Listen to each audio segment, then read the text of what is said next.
Well, looky here if it isn't my knight in shining armor and accomplished guide. It didn't take us that long to get out of the woods. You should try it in high heels. Oh, don't take it personally. The mayor didn't want to take me up to the castle either. Yeah, but you're you, and well, just look. Why would he want to take you up to the castle more than me? I asked him very politely. We're wasting our time. All that guy thinks about is the headless horseman, and that he could be the last villager to be kidnapped or something like that. Some of us here have real problems to deal with.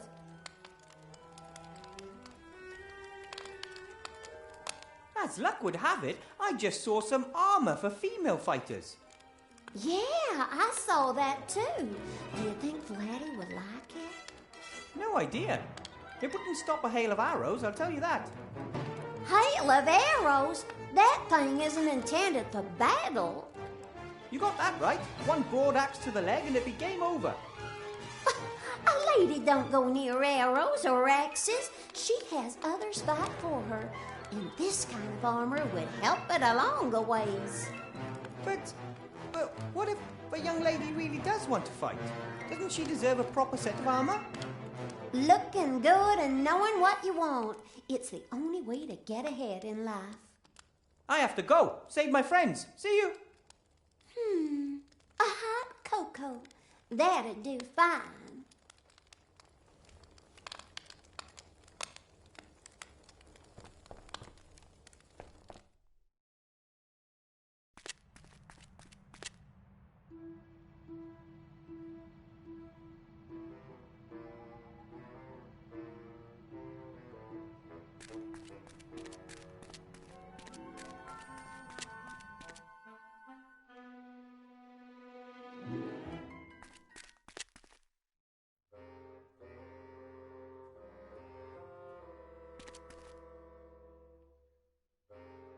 The bounty hunter hasn't deactivated the trap, probably hoping for a chance capture.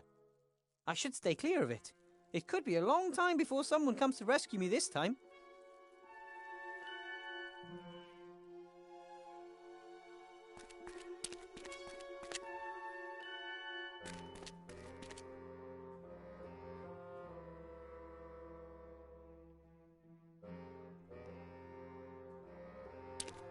The woods are already spooky enough where I am, but over there it gets even more spine-chilling.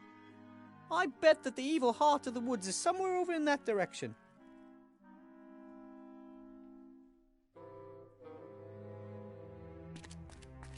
If the monsters caught Timmy and Esther, then that's probably where they would have been taken. Get on with it, Wilbur.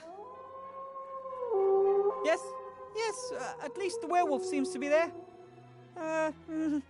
That's good.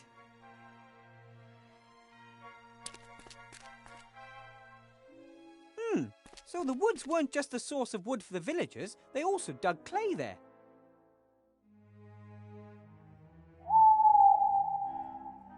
Looks like some kind of press. If I had to guess, I'd say it was used to press clay bricks into shape. The hinge is rusted through. Forcing the press might make it break. I'd better repair it first.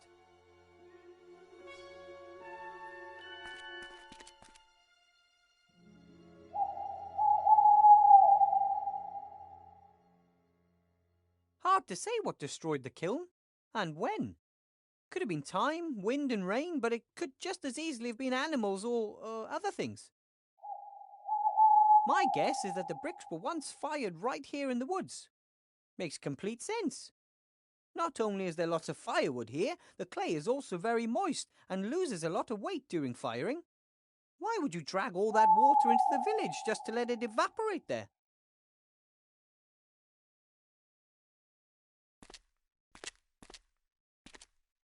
I wonder if the villagers dug too deep and woke up some kind of ancient evil. If so, the ancient evil must have been sleeping very close to the surface. I should be able to loosen a really nice lump of clay just with my bare hands. Yep, no problem. By all appearances, there's been no clay dug here for years. And the rain will ensure that there won't be much to see here in a few years' time.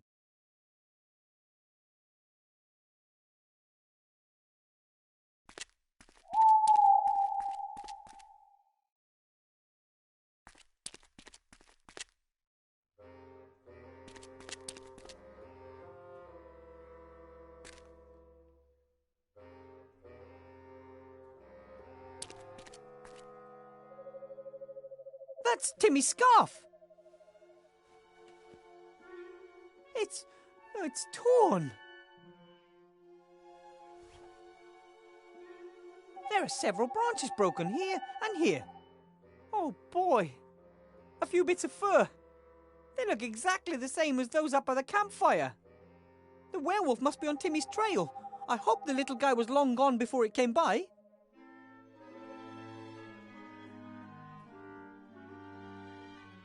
For a long time, people believed that eyes shining in the darkness belonged to dangerous animals that watch you. Turns out they're just glowing eyes without any body, hovering harmlessly in the air. Nothing to worry about.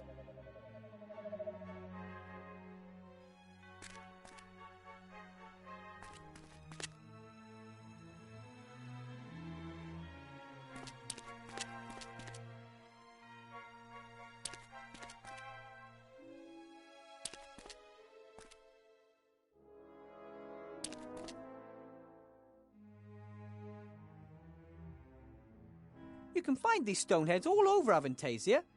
They're ancient and no one knows who made them.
Wilbur, how can we help?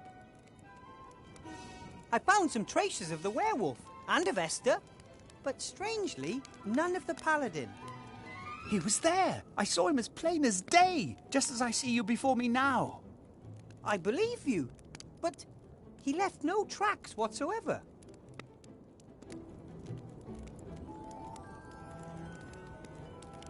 Could you maybe repair this press, Gulliver? Nate, that's a job for you, isn't it? The boy has long overtaken his old man when it comes to repairs. What? That's it? Wow, you're quick. Right then, hold the fort. We're here if you need us.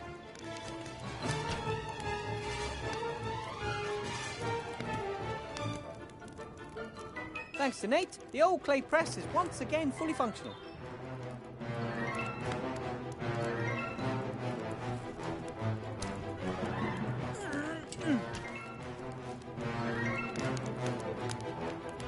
A perfect clay brick. I've pressed the clay into a brick.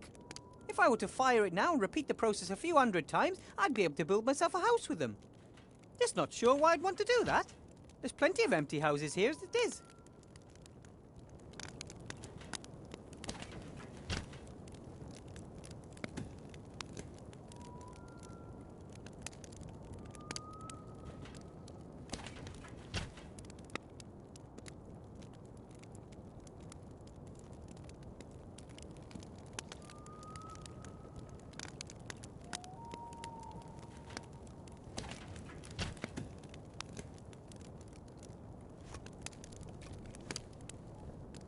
An absolutely perfect impression of an iron bolt.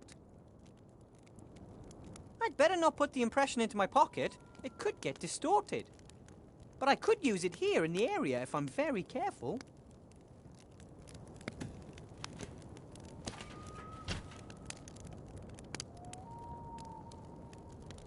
I don't think that the open fire would be suitable for firing clay. It's too hot. Yeah, the water in the clay would evaporate too quickly and deform it.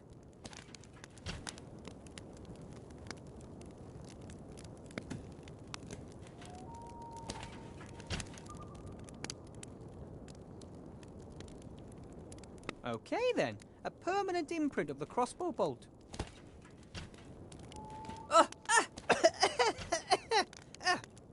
That's the water from the clay. The block was pretty damp. The block was distorted, and, if my eyes don't deceive me, it's also shrunk by at least a third of its original size.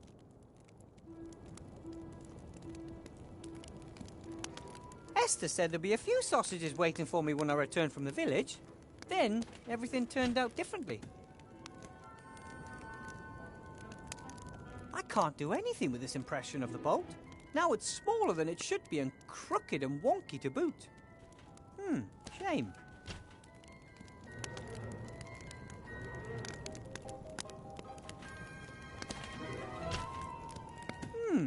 I wonder if I could press the sand into some kind of brick.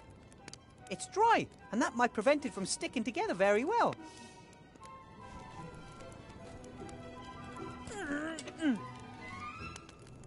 It worked! The sand has formed a pretty solid block. Just the same, I'd better leave it in the press so that it doesn't fall apart.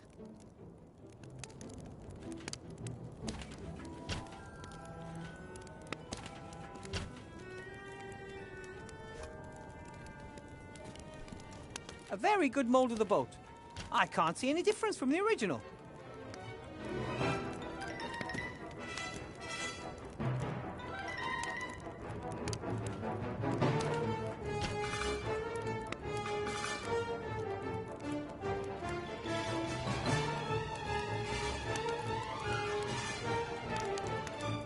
Every time I talk...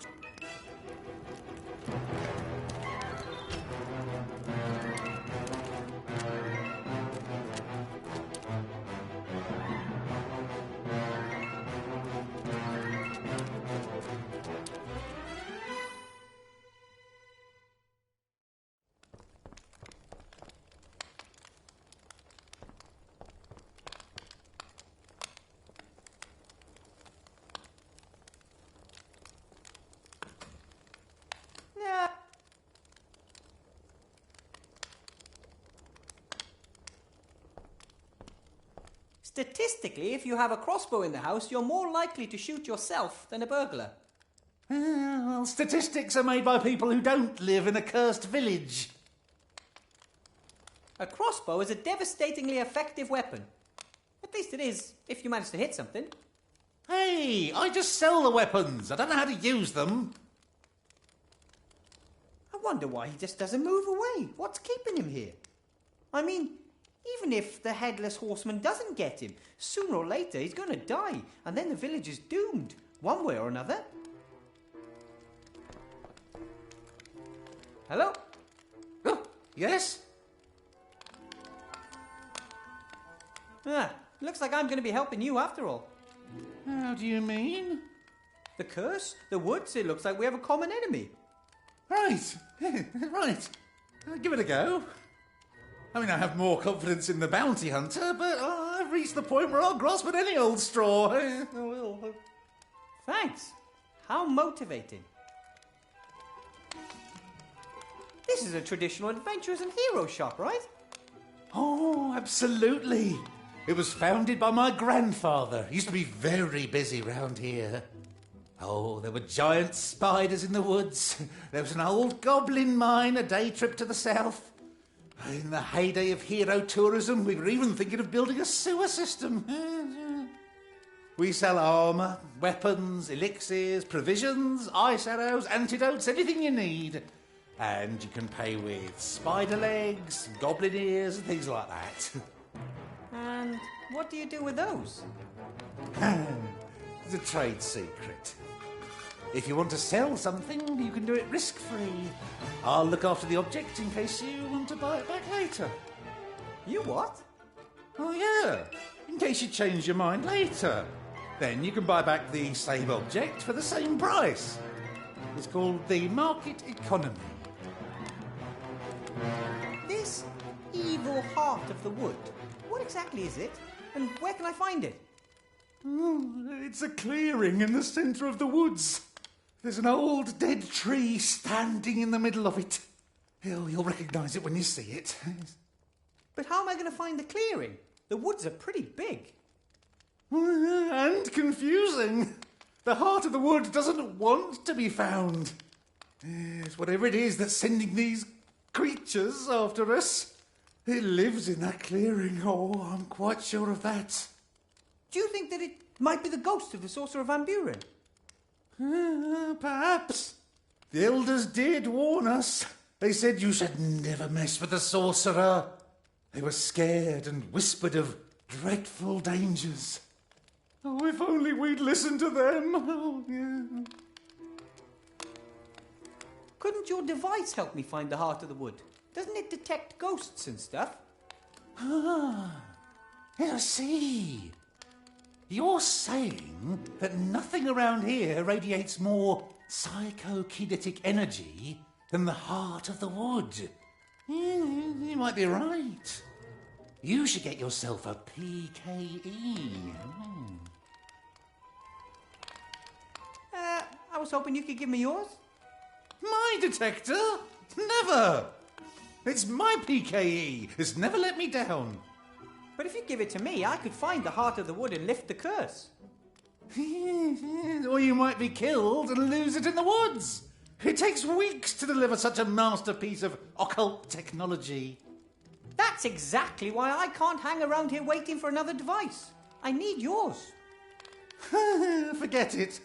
The PKE reliably shows when anything supernatural is creeping about. And I have to know that.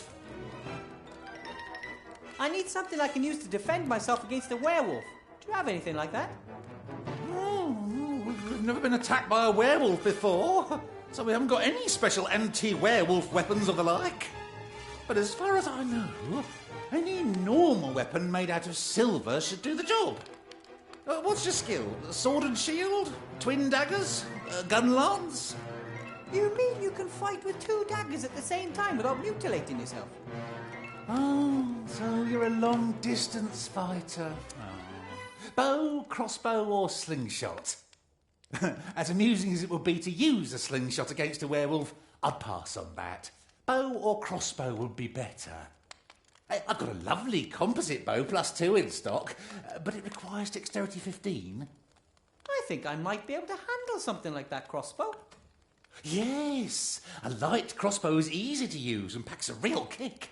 Oh, any old fool can hit something with that. A light crossbow like that, how much does it cost? 3 gold, 7 silver and 2 copper coins. Or I'll give you a quest. Ooh, what's the quest? Bring me 10 wolf skins. You just made that up on the spot, didn't you? No, it's very important. Sounds like a pretty generic task without any real purpose to me. You bring me 10 wolf skins and get a crossbow as a reward. What's the problem? I haven't got any silver bolts, though. My friends up there by the campfire, could I maybe bring them here? It could be safer for them. Of course. Not only for them. The monsters from the woods might snatch one of them instead of me. Right. Oh, okay. I'll let Gulliver know then. Yeah, Gulliver? Isn't that the one who was beheaded? Not beheaded. He just lost his head. Zombies don't mind that kind of thing. I'm not having zombies in the house. Why not? He's lovely. I don't want anything to do with their kind. Alive or dead, they should make up their minds. We want decent folk here in the village, not ones cobbled together out of parts of decent folk. See you again sometime. I hope so. I really do.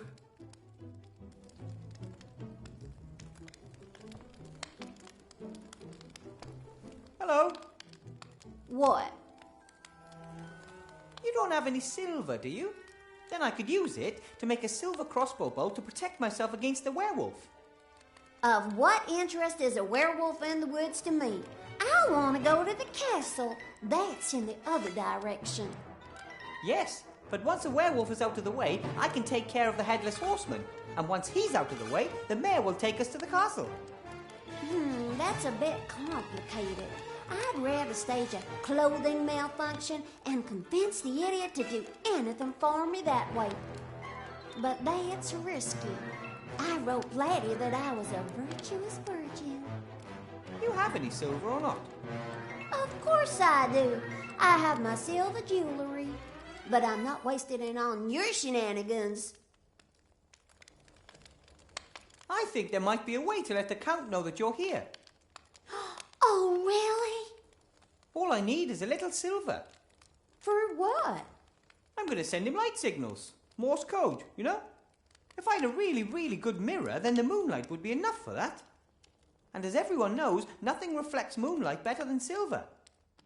Of course. You're always hearing people say the silver moon and stuff like that. That's right. I would melt the silver and vapor deposit it onto a piece of glass. Smart boy. So how much silver do you need?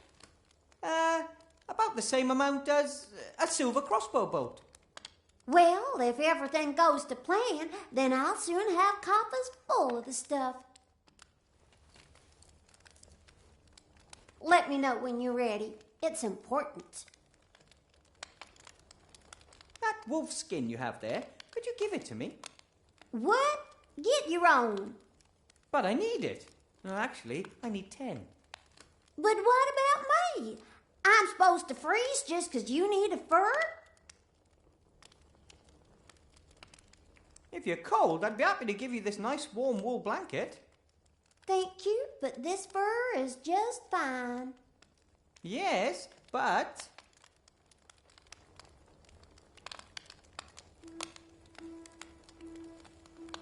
Don't you think that fur looks a little, you know, strange? What do you mean? Well, it's just... Oh, I don't know. It's not that chic. But furs is so fluffy and warm, and I really don't care what those crazy animal protection people say. Oh, it's not that. It's fashion. In Seastone, the ladies there use wool blankets. Lovely. Are you kidding? Oh, I just remembered. Laddie, in one of his letters, once described wolves as his children of the night. Well, in that case, you really don't want to be caught with a wolf's skin, do you? And it just so happens I have a really beautiful wool blanket on offer today.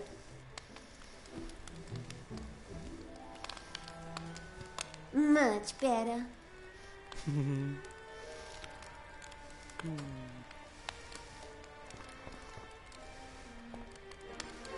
Hello? Oh, yes?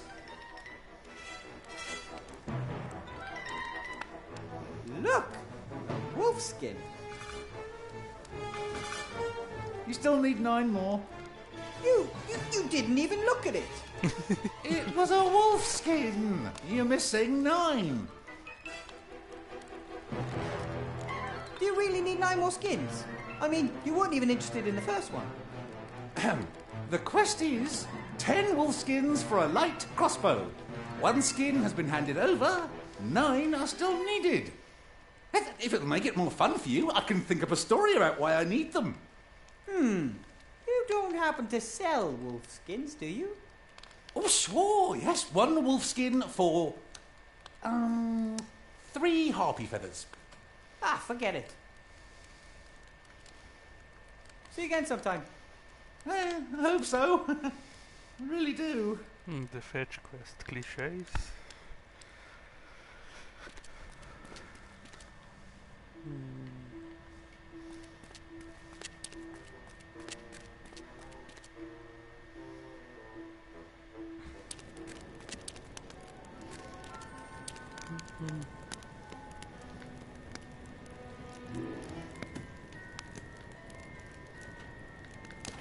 The goblet is almost full to the brim with silver jewellery. Didn't look much to begin with.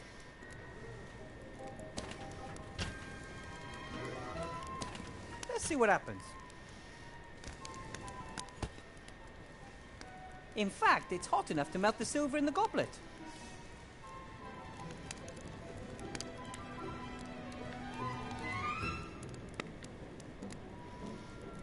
This is the moment of truth.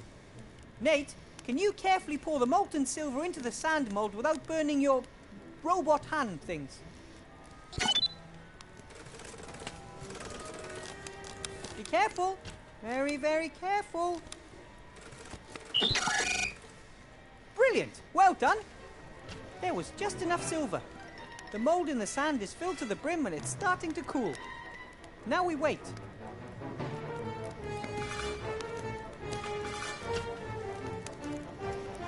Perfect!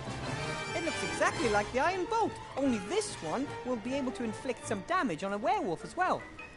Now all I need is the crossbow to go with the bolt.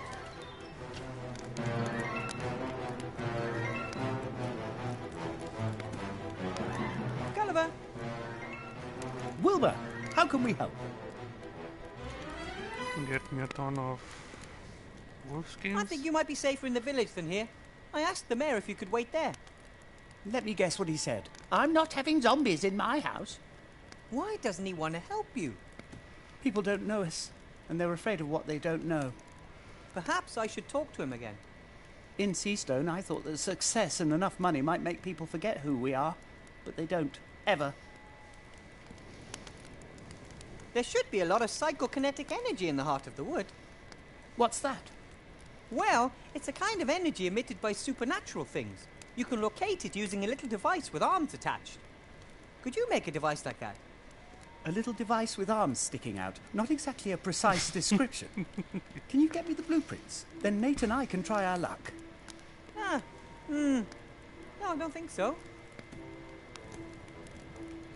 If we can't build a PKE detector ourselves, then we're going to have to get hold of the mayor somehow. But he doesn't want to give his up because it reliably detects supernatural beings. What do you suggest? I'm working on it. Right then. Hold the fort. We're here if you need us.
A silver bolt alone isn't going to help me against a werewolf.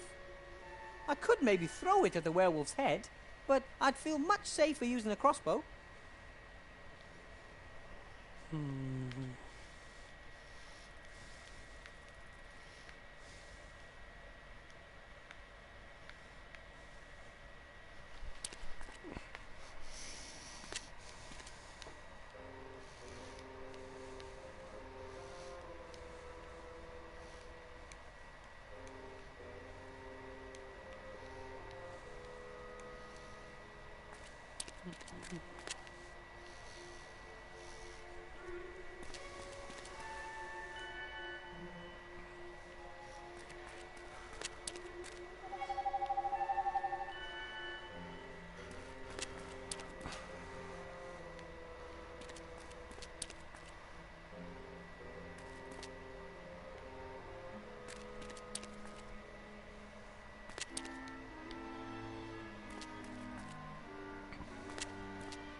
Okay, that was the woods, I guess.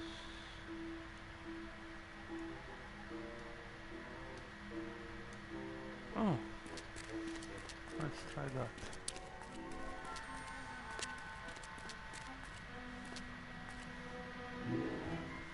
This might prove useful.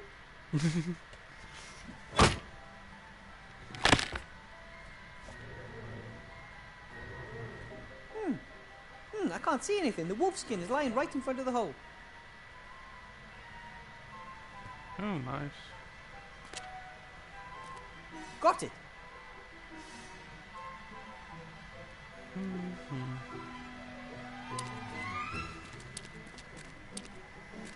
It seems the mayor isn't just the mayor, fireman, priest, coachman and blacksmith. Looks like he's also forced into being his own washerwoman.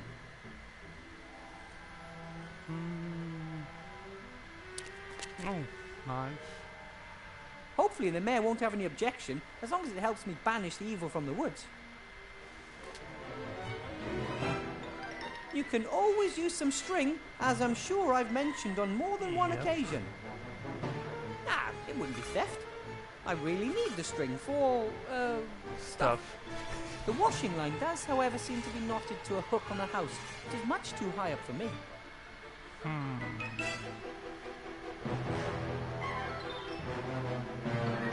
I can reach the knot with a stick, no problem. I just can't undo it.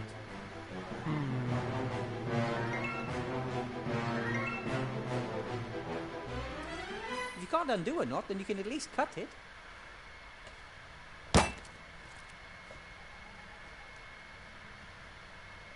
That's it. That's something.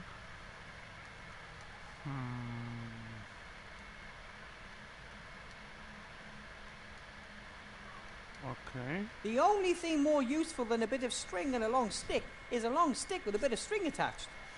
Fishing rods offer the best of both worlds, and one can do practically anything with them. Like, well, fishing, for example. I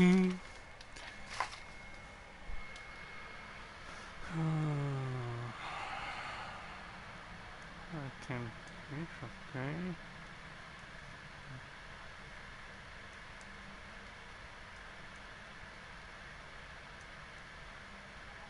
The bedsheet could make the great beginnings of a ghost costume. Ta-da! Time for a ghost performance. Oh. Prove it that it's broken. Whoa! Whoa! Whoa! Oh! What are you doing? I am the ghost of the wood. Haven't we got enough real spooks around here? Do you have to dress up like one too? I don't know what you're talking about. Ooh. I can see your feet. And is that my bedsheet? You haven't settled the ghost of the wood, but I will return. Ooh.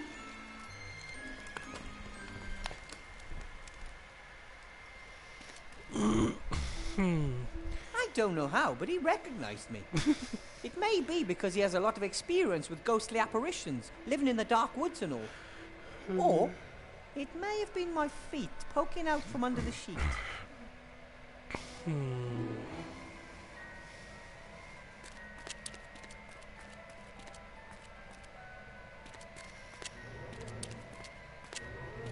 The craftsman must have left the house years ago.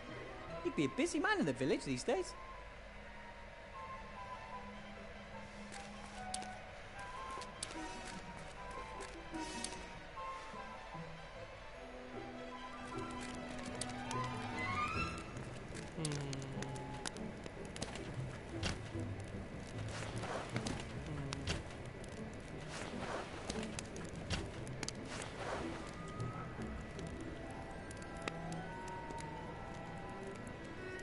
Touch hot coals with my bare hands. I'd need a really, really good reason to do that.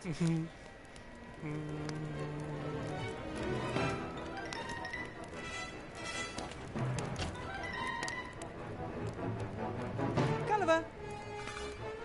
Wilbur, how can we help? I dressed up as a ghost, but even though I was totally convincing, that stupid mare recognized me right away. It was mainly my feet that gave me away. Then let's use my head to play the ghost. Turn me into a ghost.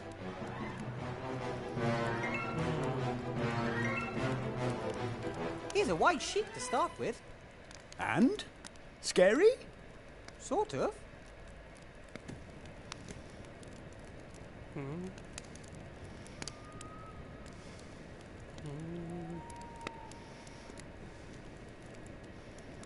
I've come up with an idea on how we can get you to fly. Really? Yes. I don't want to go into detail, but let's just say there's something to do with this homemade fishing rod. I see. Tie it up.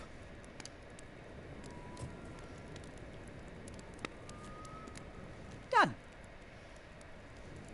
What do you think, Gulliver? Is it time to give the mare a bit of a fright? We can at least give it a go. Special effects ghost.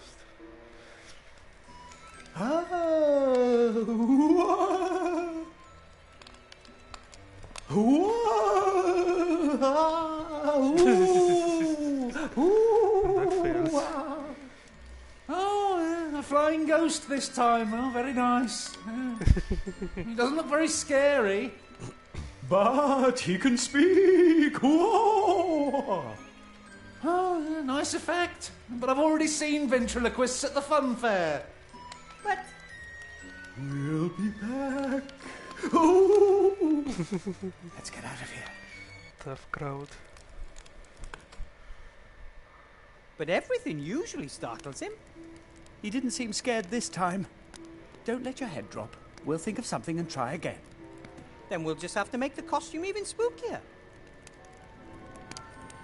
Gulliver, Yes?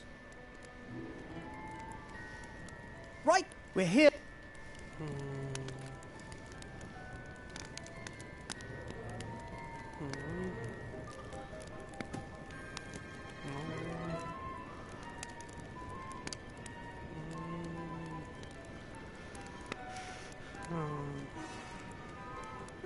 Gulliver. I'm just thinking if we could get our ghosts to glow using a couple of hot pieces of coal. Or how about glowing eyes? That would be even scarier. Great idea. Then all we need is some kind of holder for them. And we need to be very careful. Those coals are very hot. Oh, right. Here, hold these. Don't lose them. Yeah. Okay. Nate, give me 2 pieces of coal. Red glowing ones from down at the bottom, if possible.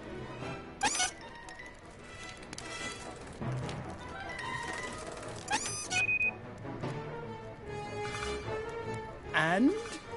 How do I look? That is really spooky. And also just a touch revolting. That's how it should be. Gulliver, Yes? this time we'll do it. Let's spook! Try again. Oh, whoa! Ooh, whoa! Nope. Wow. Oh, that looks really scary. Well done. Aha! Then you should use your PKE and see what it says. I don't need it. I know there's nothing supernatural at work here. How do you know that? Well, for one, I can see the string you're using to hold up the ball or whatever it is. And I can see you. I'm even speaking to you. Ah, okay. I'll give you that one. Wilbur? But the eyes look great. And the voice is good too. How did you manage to make it sound as if it came from the ghost? Why do I smell burning? That voice isn't coming from me. It's coming from... Fire! Fire! Ah! Ah! Wilbur, where are you? Ah! Ow! What the devil is going on here? Where is everyone? What is that? The, rubber ball has changed itself into an evil skull. Right. I'm an evil, terrible, demonic skull. Fear me. But I'm not getting any sign of supernatural activity. Oh, that's because us evil demons have learned how to haunt without being recognized. That's not possible. But there's more. Get the man with the PKE, the Heart of the Wood said. No. We shall return. That was unexpected. We're doomed. No, I'll find the heart of the wood and put an end to this. Have no fear. See? See you later.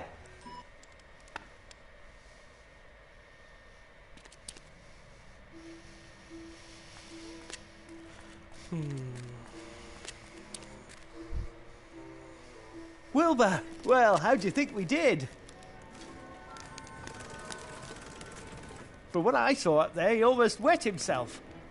And that would have made me feel even more guilty. I wish we didn't have to scare him that badly.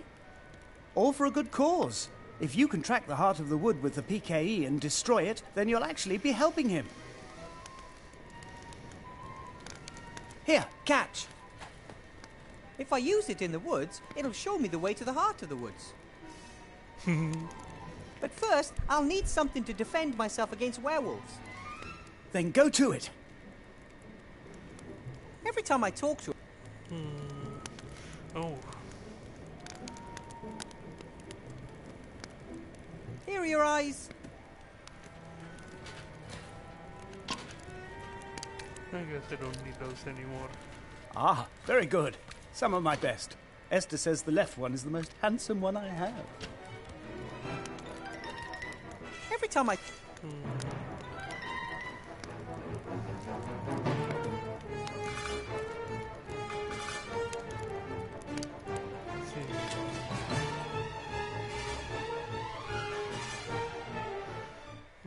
Actually,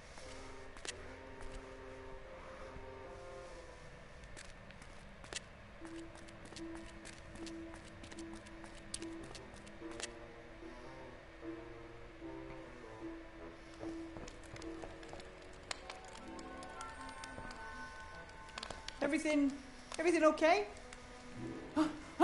I thought it was just another of your jokes. But you see what this place can do to simple jokes? I didn't mean to scare you. Oh, no, well, actually I did. But not like that. I'll make it up to you. I'll find the heart of the wood and defeat our enemy. Oh, let's hope it's not too late. You heard what the demon said? Him and his band are coming back to get me. Yeah.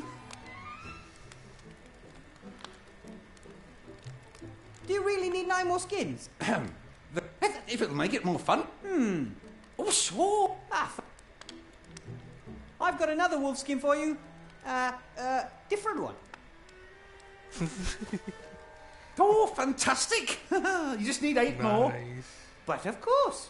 Back in a minute.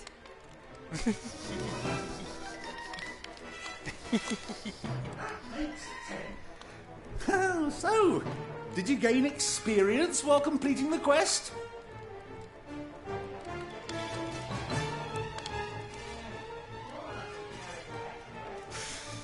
It kills time. Isn't that the point? No. Not really.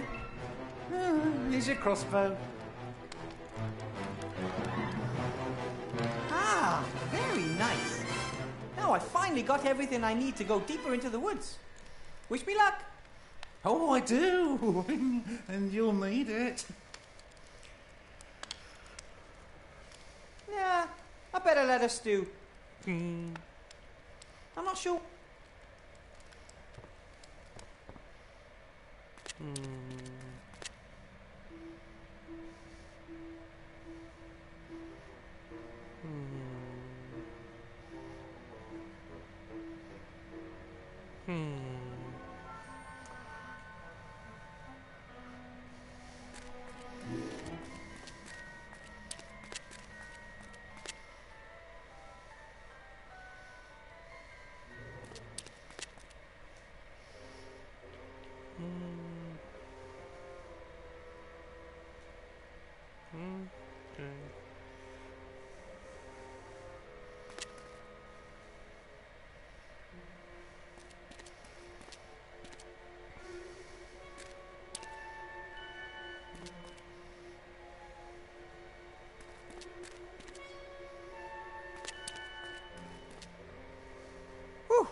Okay. Time to hunt me a werewolf.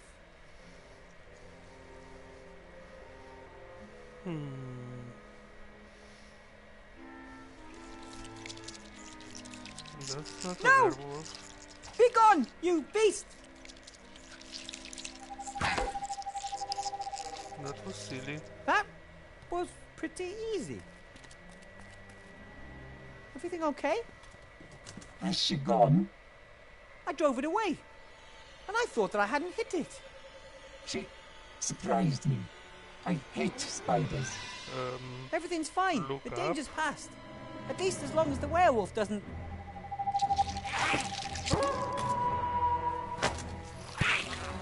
Timmy?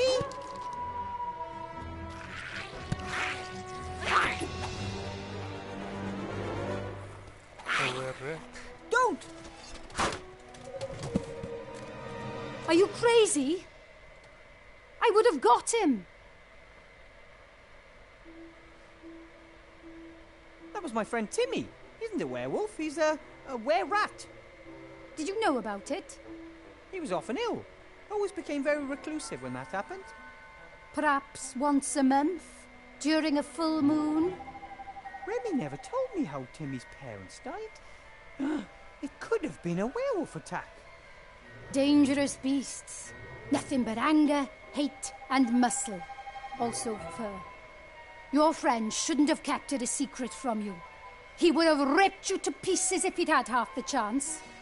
Timmy was sleeping in Esther's jacket pocket when we arrived in the dark woods. He didn't know it was always night with a full moon here. And out there in the real world, it was another 2 weeks before the full moon. Perhaps it's not his fault, but he's dangerous. If he attacks me, I'll defend myself. I'll find a way to break the werewolf's curse. Maybe there's a library with magic books up at the castle. The sorcerer might have been interested in werewolves. Or maybe the Count knows something. He seems very fond of wolves.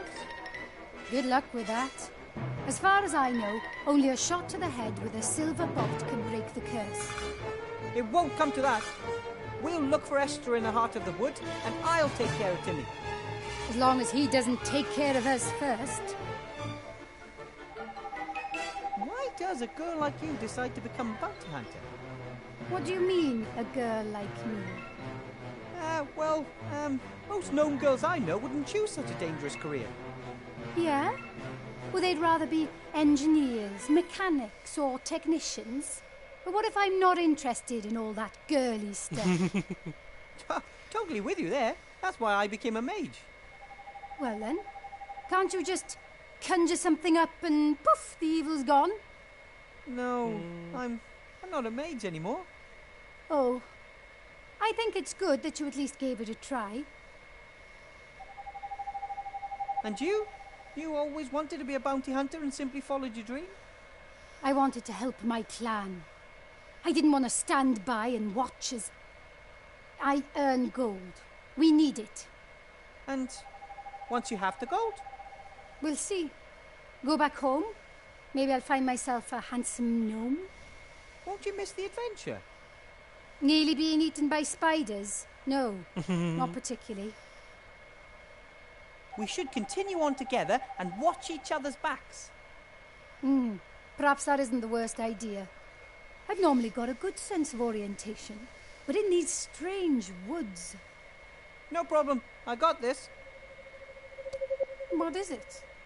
This device can tell us how close we're getting to a source of supernatural energy. Genius! We just have to keep to the paths where the device reacts strongest. That's right. Our senses can be fooled, but not good old gnome technology. Let's go. By the way, my name is Lizzie Pebblebrook. My friends call me Tin Lizzie because, well, it's quite obvious, really.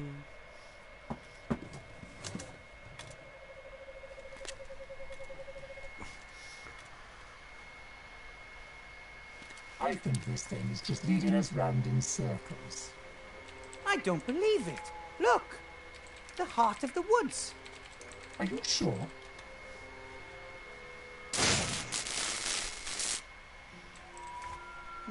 Pretty much, yep. We have to be prepared for anything. Headless horsemen, paladins, witches, spiders. There could be a whole army waiting for us in there. Ladies first?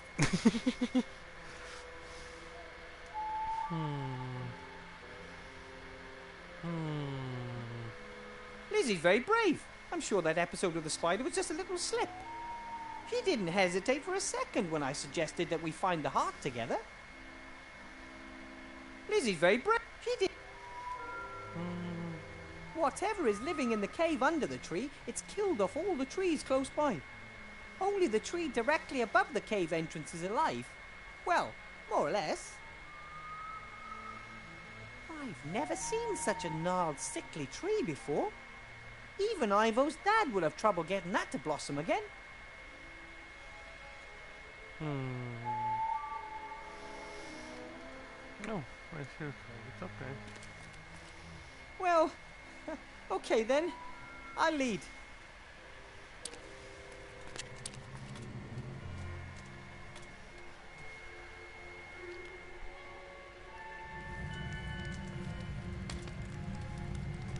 Esther! Well, well, well, who have we here? What? Archmage! You're alive! What are you doing here? Oh, I'm not alive. I'm just a ghost, thanks to you. But Thanks to your incompetence and stupidity.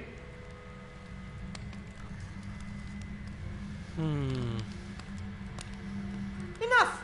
You're not the Archmage! Wilbur, how can you say such a thing? I was your friend, and you didn't prevent my death. Who are you really? Silence! Archmage Alistair and Remy were my friends! I forbid you to pretend they're here!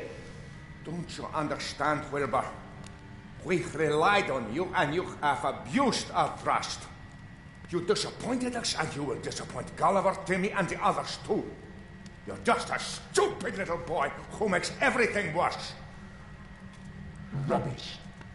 Don't listen to him, Wilbur. No, a spider. Yes! I will suck you dry. Stop! I know who you are! And...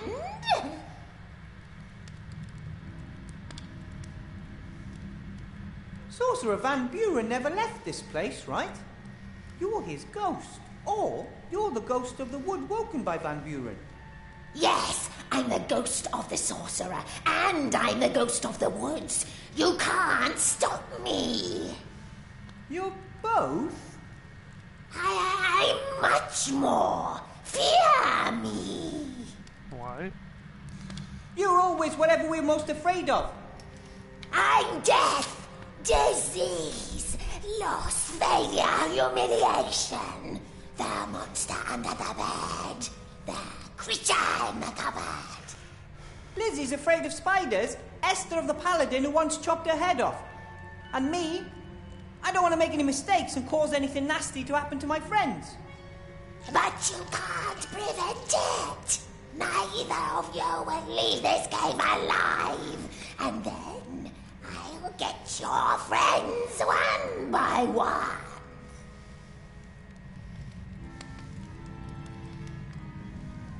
You aren't real. Arrows and bolts just fly straight through you. Nothing can harm me. You're lost desperately. You only have power if we give it to you, right? No, I am real. I will kill your friend. Yeah? Go on then. I will sink my fangs into your skull.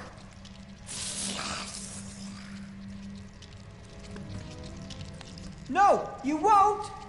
The spider isn't real, Lizzie. I am. Fear is real.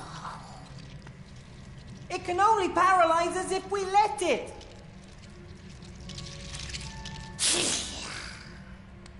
Why are you backing off? Are you gonna bite her or what?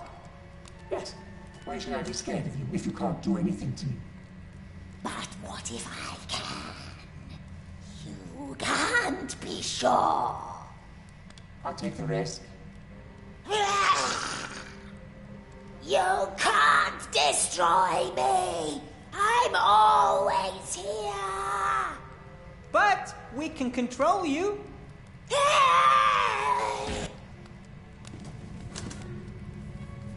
Everything okay? Yes, I'm all right now. Even though I spent quite a bit of time in Seastone, I don't know much about fish. I'm a child of the mountains. I'm pretty sure that this must be a dolphin, though, as it wants to play with a swimmer. Someone once told me that dolphins weren't actually fish at all. They were actually birds, because they flew through the water with their wings, just like birds through the air. Might be something to that. A picture of a clown. Funny. A sad clown is art, everyone knows that, but this one here looks pretty normal to me.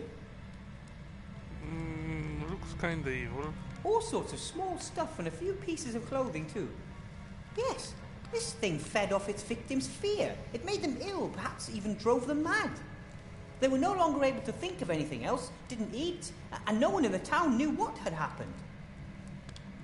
A little mirror, a flute, shoes, scarves, and there's a hair clip. Lots of little things, all mementos of the abducted villagers. I will talk to the mayor and offer to bring everything back to the village once I freed Timmy from the curse and found the sorcerer's book.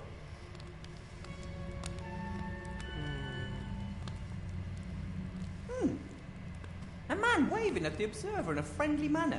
He's wearing a name tag. Looks like his name is Claus. I don't get it. I don't like it when you really have to think to get the meaning of art. What is this Claus picture trying to tell us? Pretty scary, eh?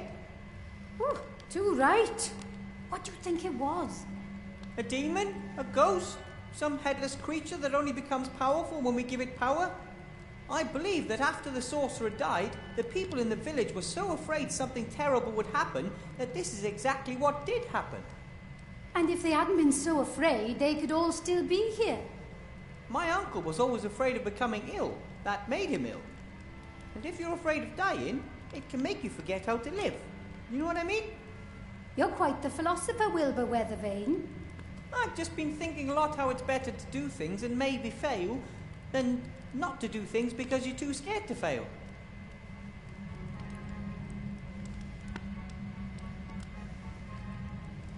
Esther hasn't made a sound yet. I hope she's all right. And I hope she can walk. It'll be a long walk back if I had to carry her. Esther, how are you doing? He's going to cut my head off, and then I won't be able to look after Gulliver and Nate anymore.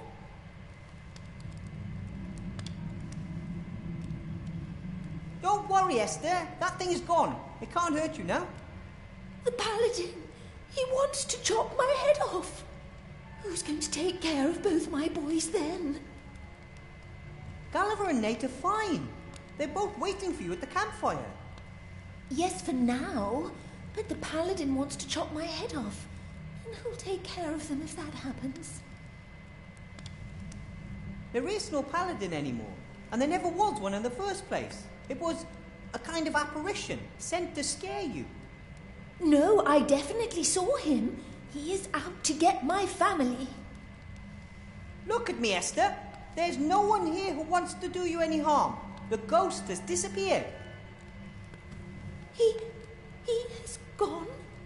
It's gone, and it won't come back as long as you don't let it.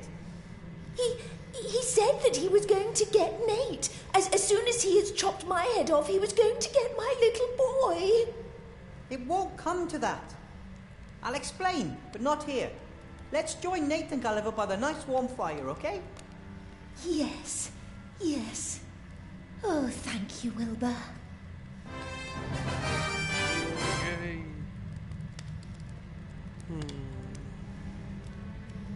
What are you going to do once this is over? Will you help me find the sorcerer's book? That's your adventure. I've my own. Oh, actually, I think we're a good match. Well, as partners, I mean. You know, as partners in adventure. Adventuring partners. Oh, I think so too. Seastone in spring is supposed to be worth a visit. Yeah, about that. At the moment, it's a police state run by a complete nutcase. That could be lovely. It just depends on who you're with. Oh my. As soon as she takes Gulliver and Nate into her arms and knows that everything is okay, she'll forget this cave in no time.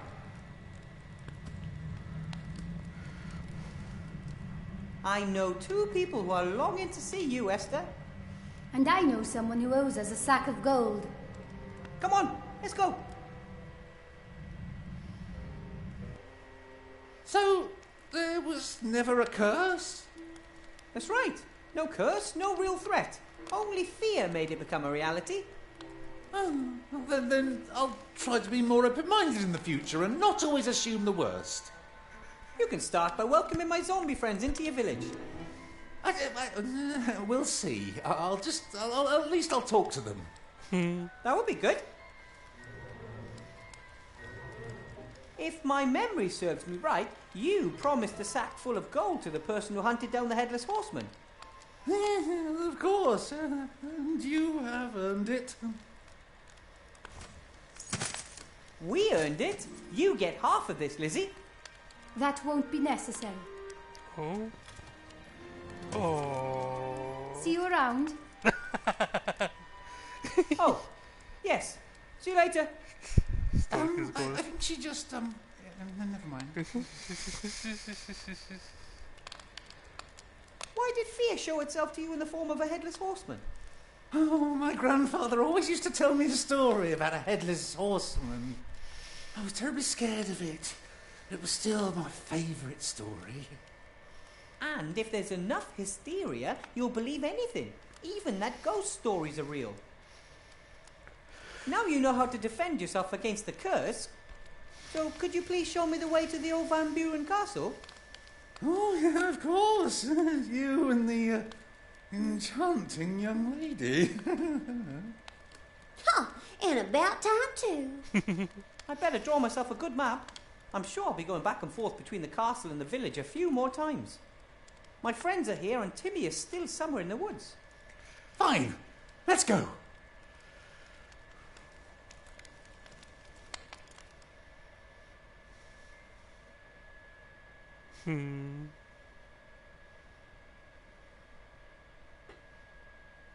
Thank you, Mr. Whale.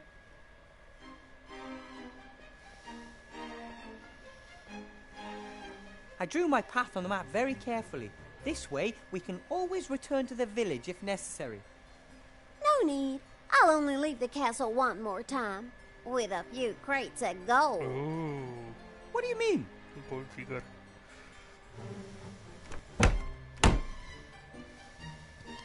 This place sucks, don't you think?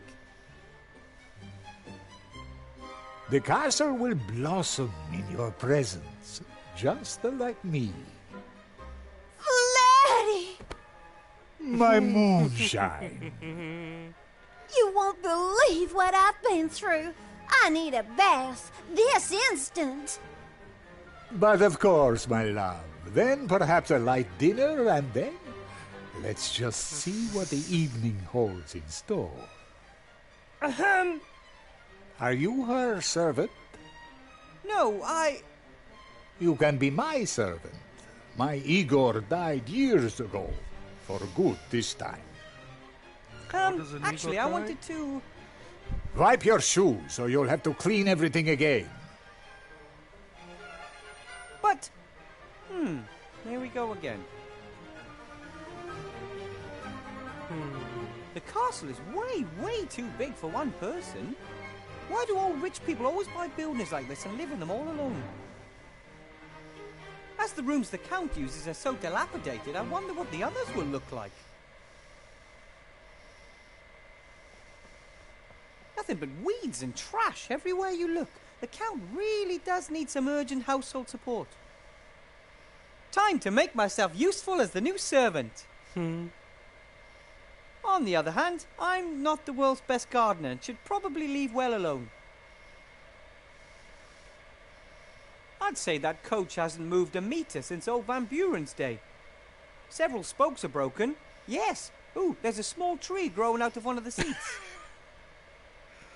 I wonder how many owners this castle had before Van Buren. Too bad it's so run down. Soon it'll be nothing but ruins. In an old building like this, falling masonry is probably an occupational hazard. Wonder if that's why the position of eagle was open.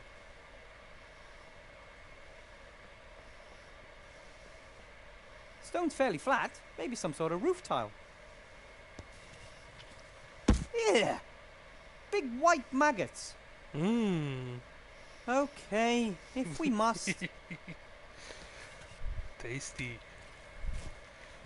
Yeah. Legend has it that a master builder was once hired to come up with a visually appealing way to divert water from the roofs of buildings. He thought to himself, why don't I put statues on the corners of the roof and let them get rid of water the way you, well, get rid of water? The idea with the peeing statues didn't meet much approval, and they forced him to change his design. He was very angry about the whole thing. That's why gargoyles today look like they're constantly throwing up. Doesn't look like rain, thankfully. A storm is the last thing I need in a place like this. But storms are nice. The chicken coop is in pretty much the same condition as the castle. Skew whiff. And the roof leaks.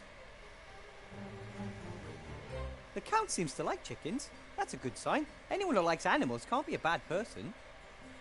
The chickens seem to be quite lively. They run, they peck. You could say they're poultry in motion.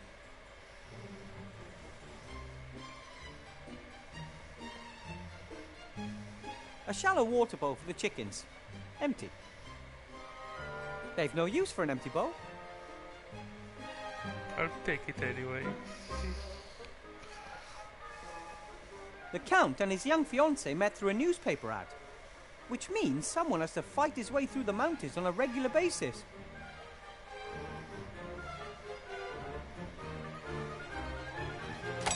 Just a single sealed scroll. To Count Vladimir Orlov, the Dark Woods. Oh, hey, the seal bears the sea stone coat of arms.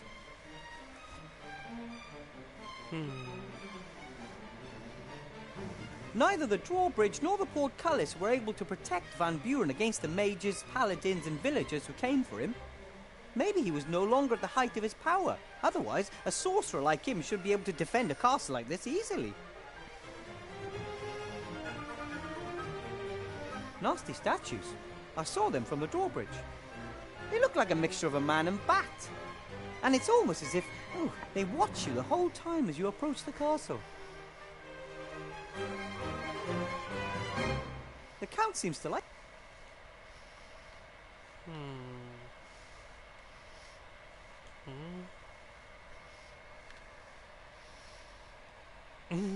Oh.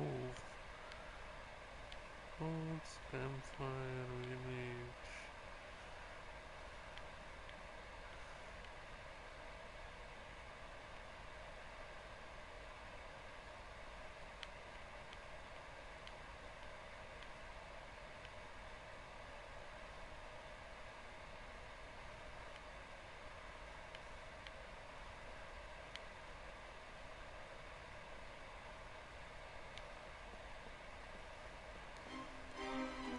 The chicken...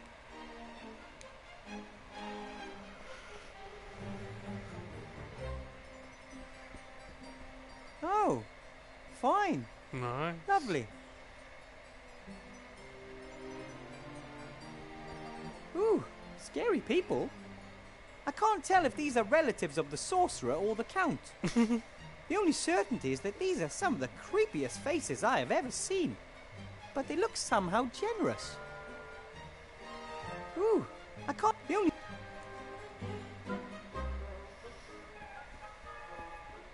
Hard to believe how high the ceiling is in this hall. The chandelier chains disappear into the gloom. You can see eyes blinking way up in the dark, and you can hear the occasional squeak. I think those are bats. The Count probably hasn't noticed them yet.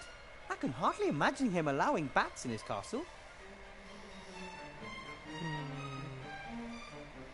How many candles must have burned here to leave a pile of wax that big? Or are those magic candles that have been burning for decades? Ah, if I need a load of candle wax, I know where I can find it.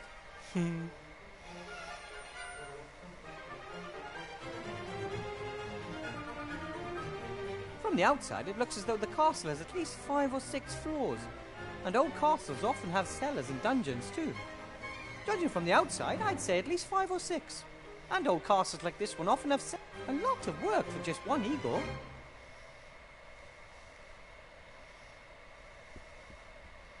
The stairs don't just lead upwards, they also go down into an impenetrable blackness.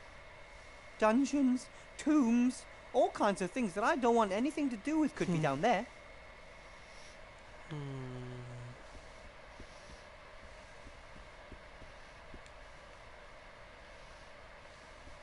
A small wood stove like that can't even begin to heat such a huge building. Here in the hallway, it's exactly the same temperature as outside. This stove reminds me of the one in my classroom in Seastone. It had a broken pipe too, and it was pretty useless. However, this one looks less pleasant. The castle really needs to be dusted. But, seeing as how it would be my job as the servant, I think I'll just keep quiet on the subject. What's behind the curtain? The Count probably got tired of always having to clean the mirror. Very old mirror, except for a few dull spots, it's in good nick.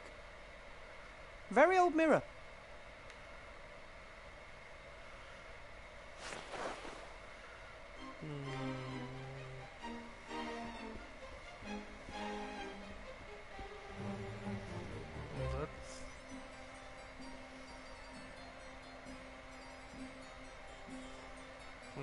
There are some pretty strange characters here in the gallery, but this one really takes the cake.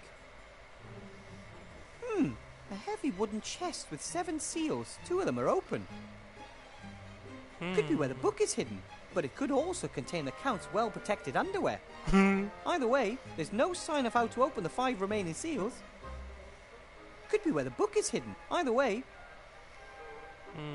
A very unpleasant... He looks evil, arrogant, and more than a little bit crazy. There are some pretty... But this...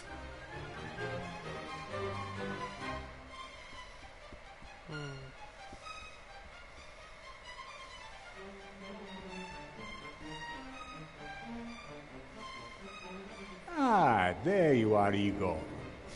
Prepare dinner for my fiancée.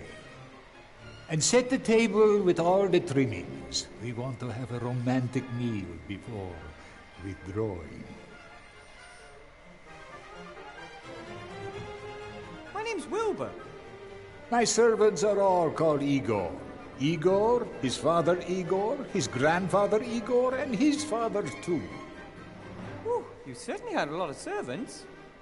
That's why it's too late now to get used to a new name. I'll call you Igor. I would even give you Igor's old suit, if I had it. The villagers told me that the mad sorcerer Ashcroft Van Buren used to live here. That is correct, until he was hung, drawn, and quartered. Ouch. The wizards and paladins didn't do things by halves. Just quarters. They took everything that was of interest or value to them. They left the rest here. Was there a book amongst the things left behind? The Sorcerer's Diary. Yes, I found that a few months after I moved in a secret desk drawer. No, I mean, more of a magic book, you know, with incantations and such. No, not that I know of. The large chest in the hall looks like it's been there a long time. Is it yours? Van Buren had it built, but now it belongs to me. The painting up there is of him. The chest and the painting are the only things the mages wanted to take with them, but they couldn't. Both are bound to the castle by powerful magic. Ooh, so there must be something important in there. I don't know. I've only been able to open 2 of the 7 seals. Maybe that's where he kept his spellbook. Is it valuable?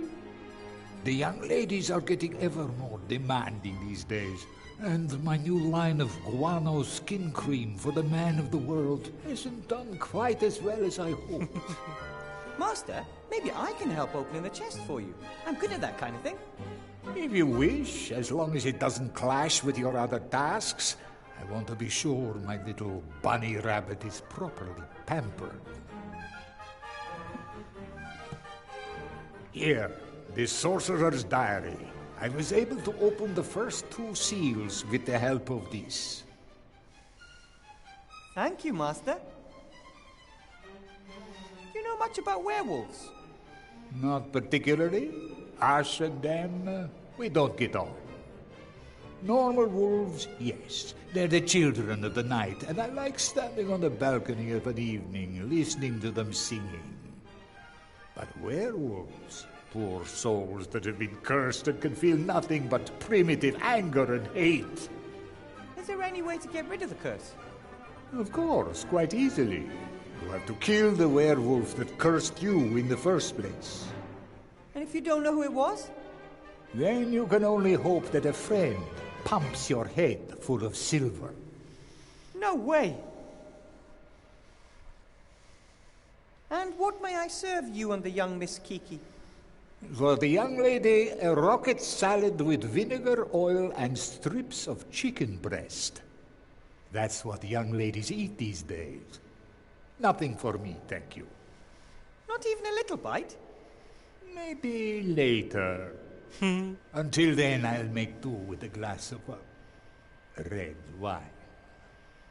As you wish, Master. I'll go and find the chef and order the salad. I don't have a chef.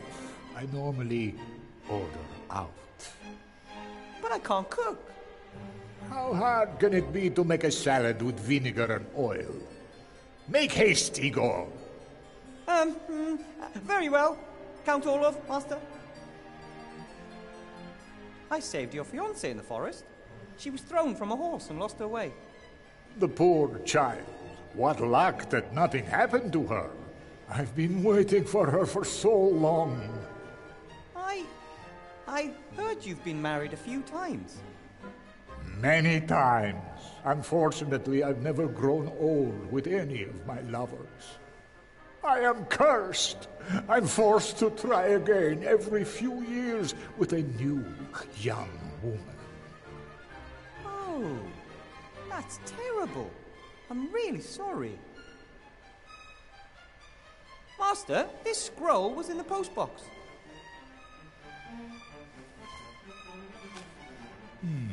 From Seastone. Archmage murdered. Wanted, blah, blah. Nothing of any importance. Are you sure? I'm not interested in politics. Kings and archmages come and go. Yes, you're right. No reason to burden yourself with such things. There's a picture of the Archmage and me on the cover. Even if the Count isn't interested in politics, he's not likely to let a wanted murderer work for him. He would hand me over to the Van Burens if he noticed.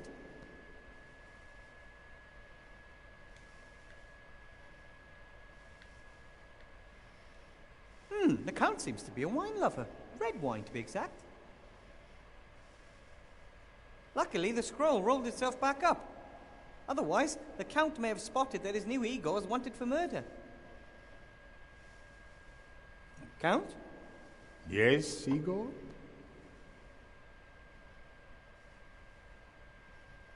What was it with Igor and his uniform?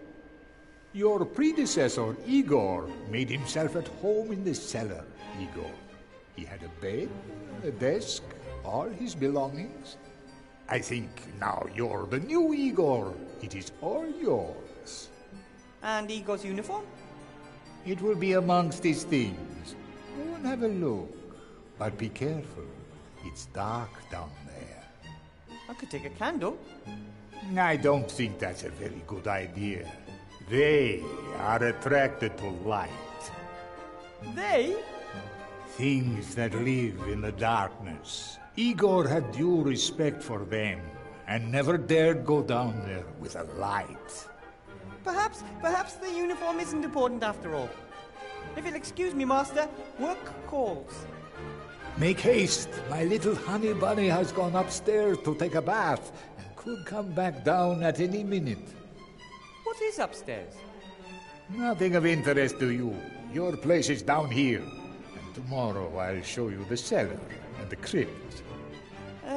I can hardly wait. Let's talk more work, Igor.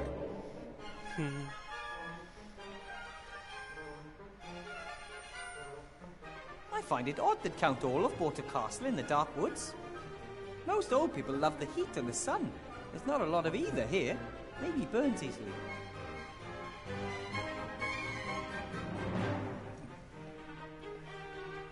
Are these just decorative plates, or can they be used? Nate once ate fried potatoes off of the Queen's face in Elfborough. Ivo's mother was not amused.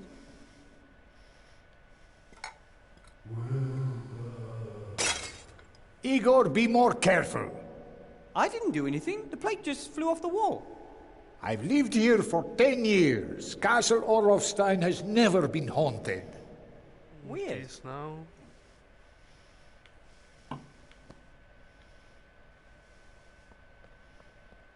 Incense? Not something I really expected to find in a place this old. On the other hand, maybe the Count also noticed that it sometimes smells a little mouldy and musty in here.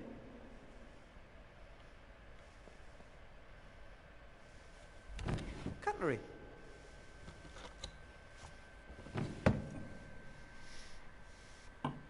Incense? Not something I really... On the...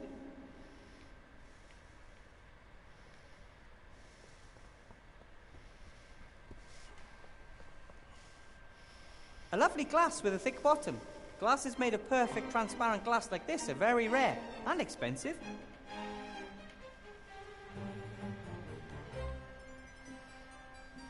What's this cord for? You can make various bells in the castle ring by pulling it. But there's only one cord. Who needs more?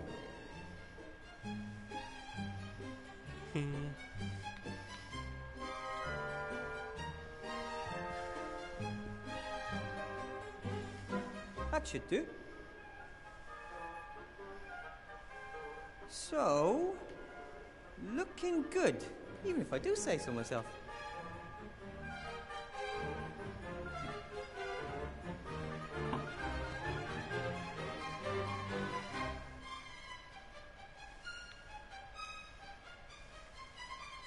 I'm pretty sure this is something similar to rocket.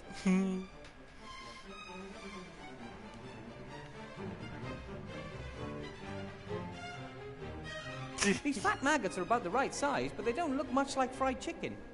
They're slightly transparent and really slimy. Should cook them, yes.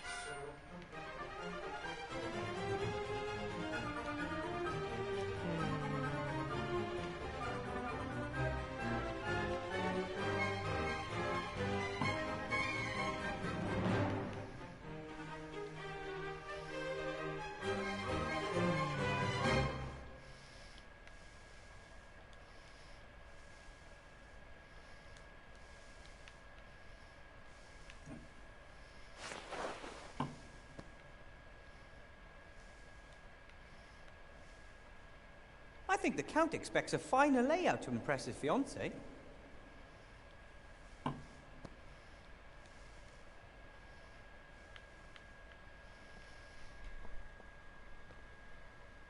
Ooh, the space here isn't just brighter and friendlier than the entrance hall. All the candles make it a lot warmer too.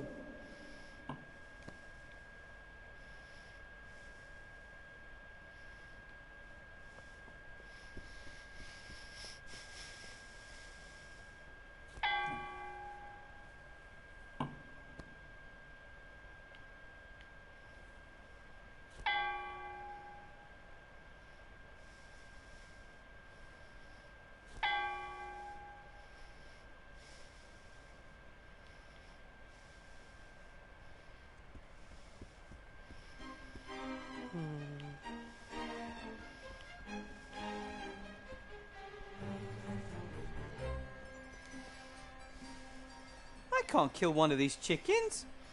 And even if I could, I don't want to. Sure. I mean, I like sausages and steaks and sometimes maybe a bucket of fried chickens. But that's different. Those fried chickens don't run around clucking.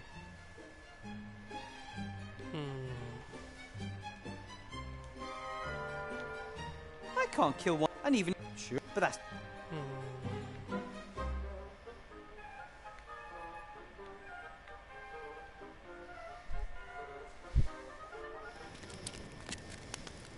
Wilbur! I knew I could find the way back from the castle. And I almost didn't fall into 2 crevices. Or the same one twice. Well done.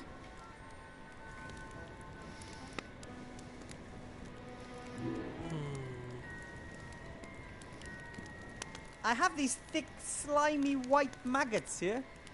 Ah, I know those things. Had one of them stuck in my left nostril for 2 whole days when my head was chopped off. I thought maybe you could fry them. Is there something wrong with my sausages? No, I just need light-coloured meat for a salad. As long as I don't have to eat them. Give them here.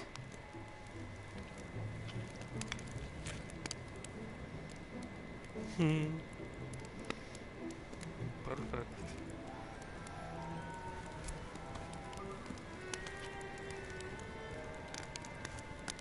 That was the last one. Ooh, those don't look too bad at all. Thank you.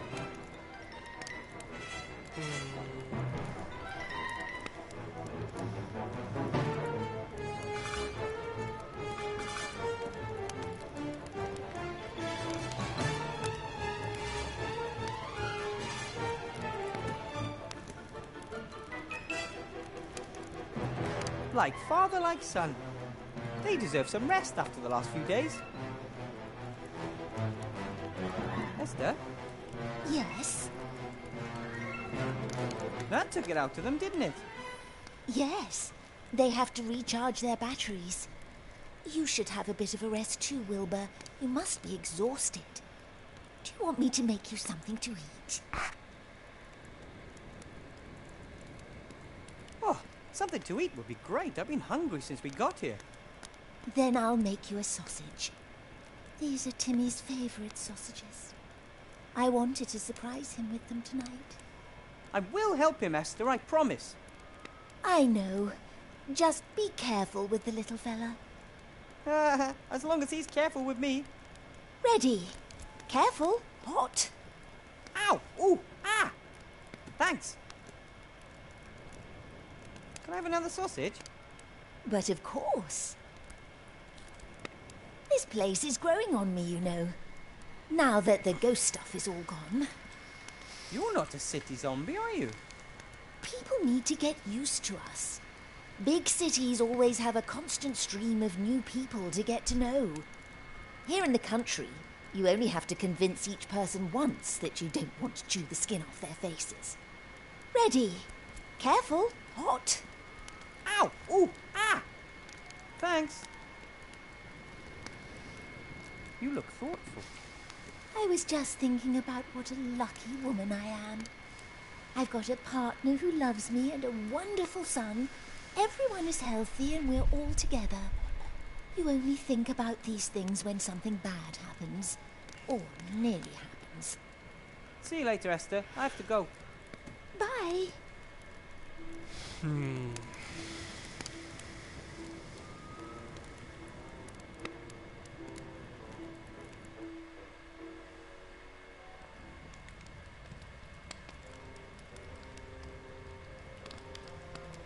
It's sad when you think that none of these things can ever be used by their owners again. Who knows who this flute used to belong to? I'm sure he or she would have loved to have played it for many years more. Maybe I can give it a new purpose. I wonder whether the fear drank the wine. Or was it the last sip of some unfortunate soul here?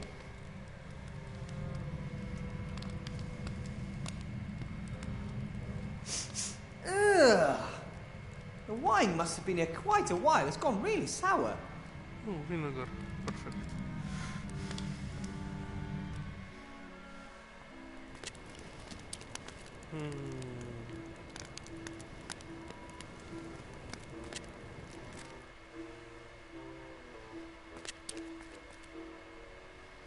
I half expected the sun to come out and everything here to bloom once I defeated the fear.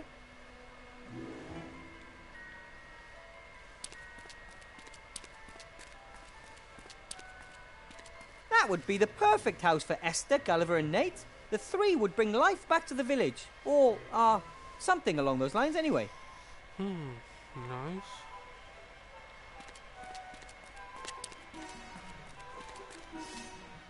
Maybe the villagers wouldn't have been so easily frightened if it weren't so creepy around here. The whole area is famous for its ghost stories.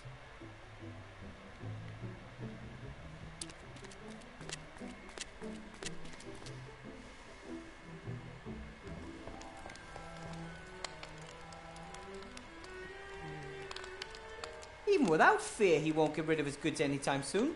The only people for miles are Mr. Whale, Count Orlov and Miss Kiki. And she didn't seem very impressed by his stock. Should I buy a souvenir? No. My pockets are always so full of junk anyway. Mr. Whale looks less anxious and stressed, even with the big task ahead of him, filling the village with life again. Hello, Mr. Mayor. Hello, Mr. Weathervane. And? How's life without fear? Oh, it feels good. I've finally got time to recruit new inhabitants for the village. Glad to hear it. I thought about putting an ad in the paper. Somberville, deserted village in cursed region, seeks citizens to occupy houses of previously abducted and murdered villagers. Perfect. How does that sound? I don't know. My friends up at the campfire could move into one of the houses. They're very nice, and Gulliver and Nate are skilled craftsmen. They could get the village back into shape in no time. No, I don't think that we want their type here. But that's unfair. Just imagine that you're a family man and have never done anything wrong in your entire life. You and your wife have always worked hard, you have a great son, and then you come to a village that's urgently looking for residents. Yes, but they're zombies. So? So what? Imagine a zombie village that doesn't want you and your wife and child because you're different.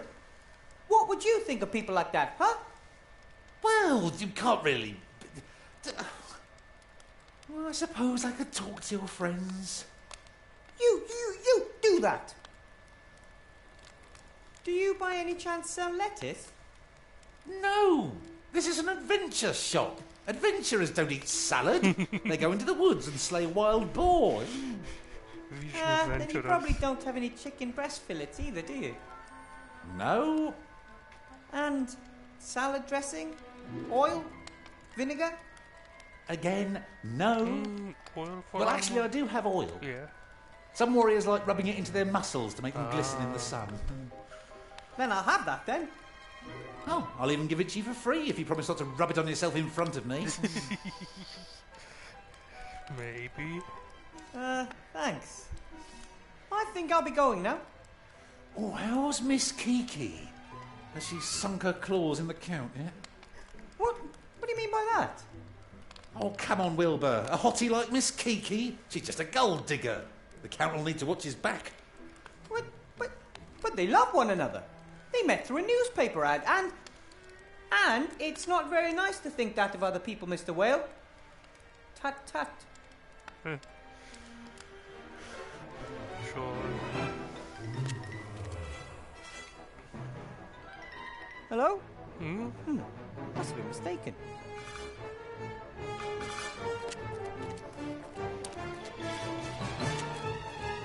Maybe the villagers wouldn't have been so easily frightened if it weren't so creepy around here. Oh, yeah, exactly. The whole area is famous for its ghost stories. Maybe the village... The whole...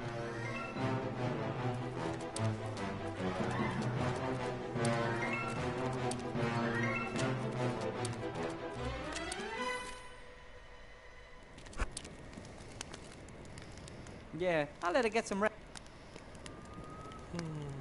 I have a long trip home ahead of me once I get that book from the chest. I don't know whether any of the others will join me. I'm sure they all would if I asked them. But things could get dangerous in Seastone, and I don't want any of them getting hurt.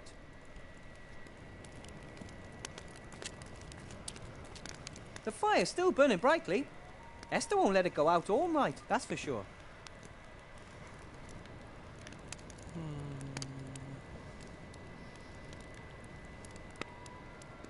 Let's go explore. I wonder if Lizzie took a werewolf trap with her, or is it still there under the leaves?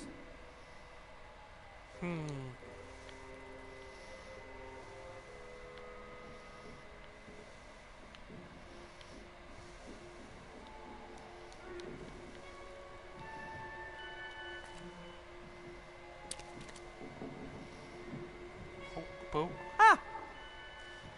The trap is still there. That's good to know. Lizzie attached a Timmy bait to that tree, a bloody rag. Maybe it's a good sign that it didn't attract Timmy at all. I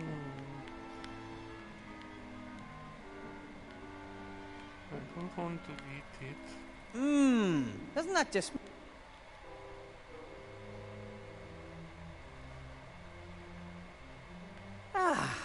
I needed that. A few hours sleep would be lovely too. But first, I have to get that book. The sausages taste as...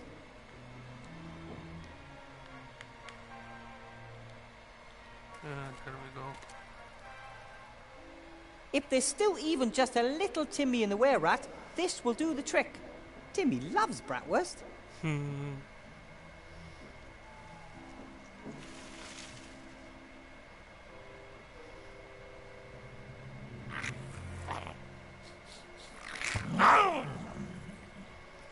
Oh no! He jumped right over it.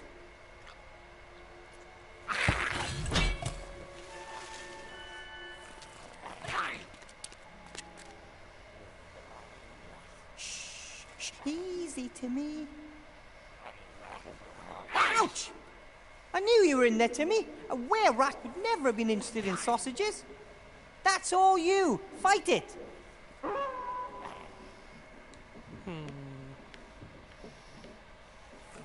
I'm not a good flute player and really shouldn't practice within range of an angry were-rat.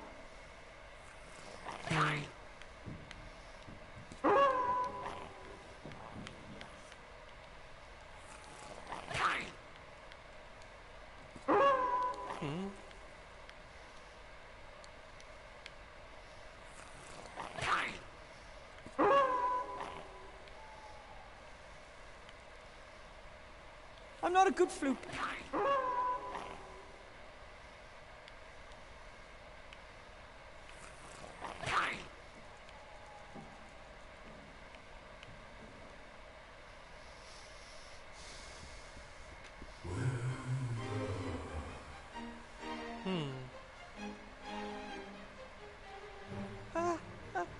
Hello? Oh, who's there?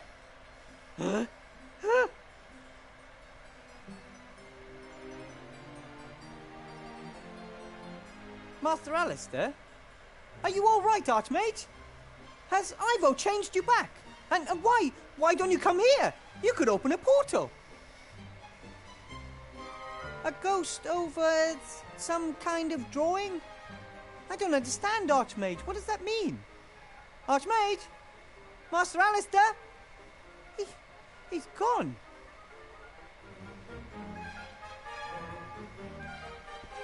That's more than weird. Why is Master Alistair trying to contact me through the mirror? And it looked almost as if he didn't have the strength to stay. Of course, he's still transformed, so he can't use his magic properly. A ghost over a symbol. Maybe I'm supposed to summon him. The Archmage can do all kinds of tricks. Maybe he can separate his spirit from his body. I guess I'm supposed to summon him as a ghost. Maybe he's too weak to appear any other way. Summoning a ghost. This shouldn't be all that difficult.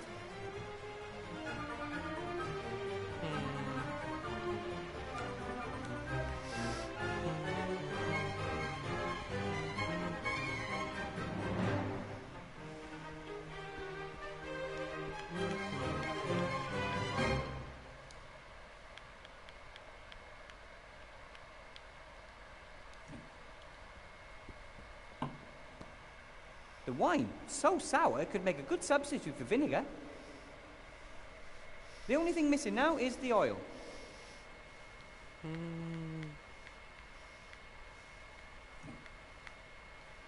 Oil is oil.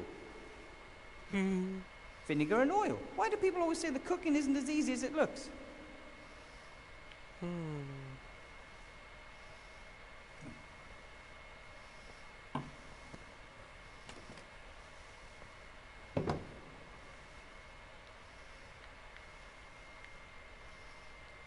Excellent meat, and it even almost looks like chicken. Rocket salad with chicken breast and oil and vinegar a la Wilbur. The first and hopefully last meal I will ever prepare in this castle.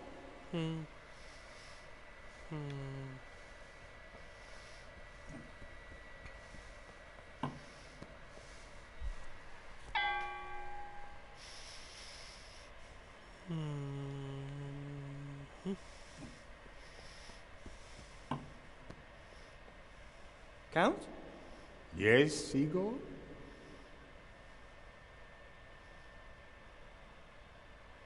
Your table awaits, Master. Is that to your satisfaction? Yes, delightful. Thank you, Master. I have prepared the salad for the young lady.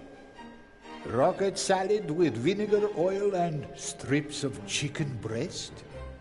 Yes, exactly. Excellent.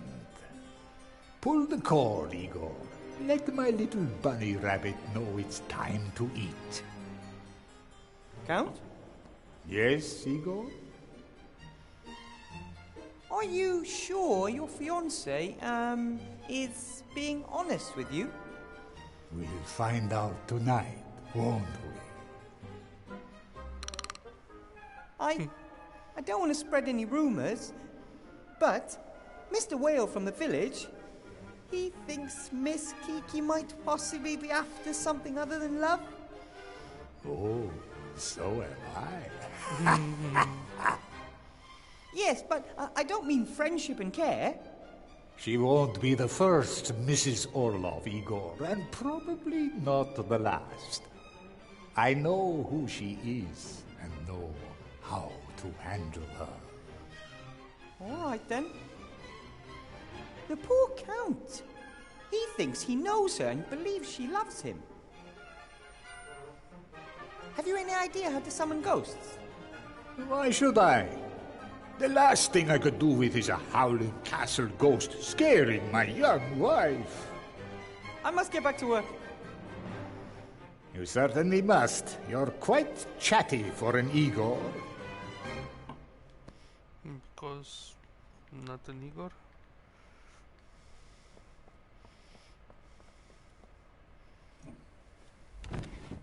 No, nothing of interest. Incense? Not on the other.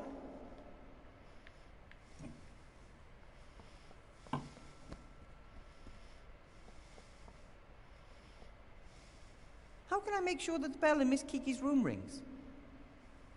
It depends on how hard you pull it.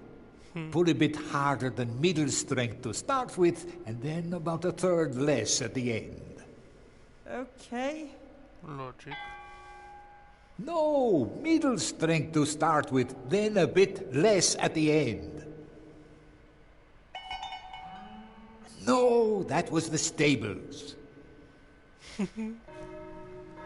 Why don't you just do what I tell you? There you go. I don't need you anymore today, Igor. I will be spending the rest of the evening and the night with my fiancée. Very well, Master.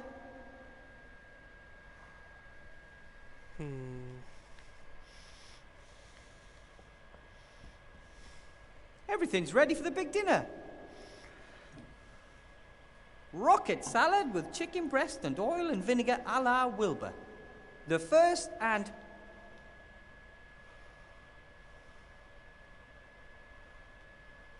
Seems to me the Count doesn't need a servant for his wine.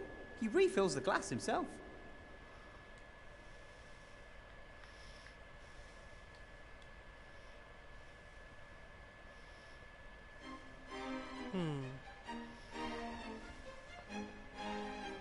wine so sour it could make a vinegar and oil. Why do people always say the cooking is...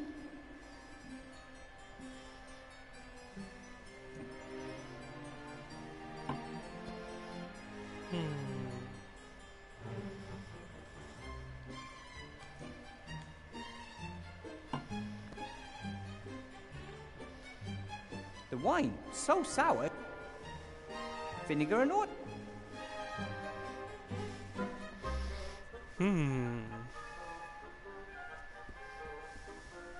Psst, hey, Shorty! Oh, hello, Miss Kiki. What's with this place? Where's the gold? Gold? Yeah, jewelry, precious stones, that sort of thing. I ain't found none. Maybe the Count isn't that rich. A count living in a big castle? Of course he's rich. It's all The invested. only question is, where is he hiding it? And he lives off Hey, dividends. what's that?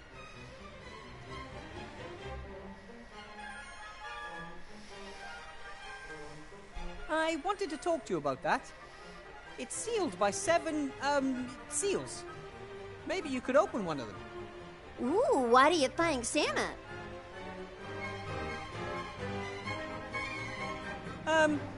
What could a chest like this hold? A treasure, of course. You have to learn to lie better, and quickly. But the fact that you were trying tells me there must be something valuable in it. I don't know, but it must be important. Well, if it's important to someone, it'll also be valuable. And you want to steal it? Well, steal... Count me in. As future countess, it practically belongs to me anyways. What do I have to do? Come with me.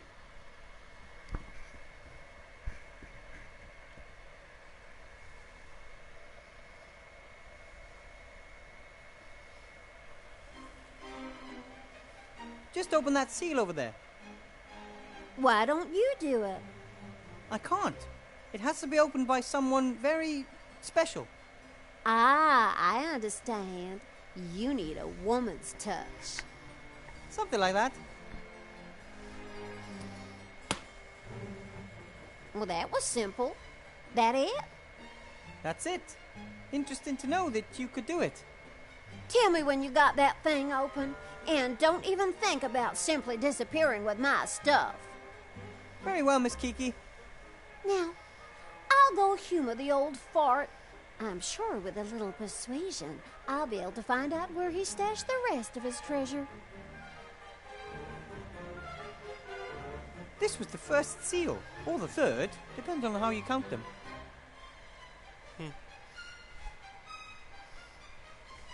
Van Buren placed this chest here and bound it to the castle with mighty spells.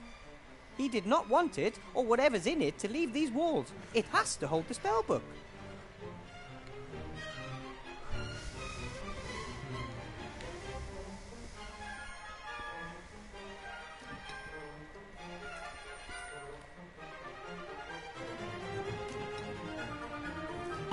How is your salad, my Aurora? Real good, darling.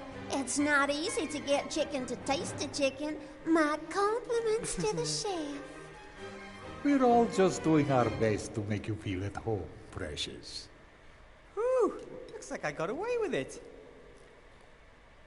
Vladdy, I'd love to see the whole castle. The library, the ballroom, the treasure chambers. Of course, my love. But there'll still be time for that tomorrow. Tonight, I'm going to show you something completely different. But Vladdy, I'm a respectable young lady. What does the Count mean by something completely different? I'd like to see that. I wonder if I should ask if I can join them. I think it's better I leave them. I've got a good feeling about their marriage.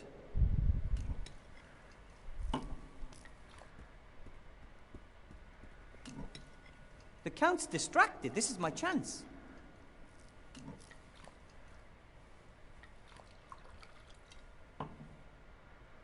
I think it's safe to take a closer look at the letter now. The Count's distracted. Wanted for the murder of Archmage Alistair, the scurvy, dangerous, armed and stinky fiend Wilbur Weathervane. The Honourable Council Leader Van Buren has posted a reward of the villain's weight in gold, naked, before breakfast, for the apprehension of the offender. It's followed by a detailed description of me. Not like it was even necessary. This picture of me next to the Archmage is razor sharp. The amount of detail the engravers carved into the printing plates is amazing. I wonder if Lizzie will turn me in if she learns of the pile of gold. In the picture of the Archmage and me, you can see the smallest detail. You can even see the big red pimple I had on my nose that day. In the picture of the you can even...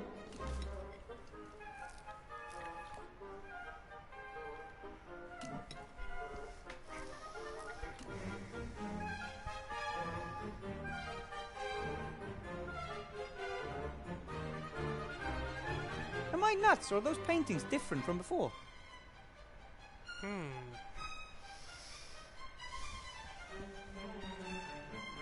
I have to summon the Archmage's ghost, attract it, show him a way here. I should try right away. The Archmage is very clever and very powerful. Maybe he can help me with my other problems.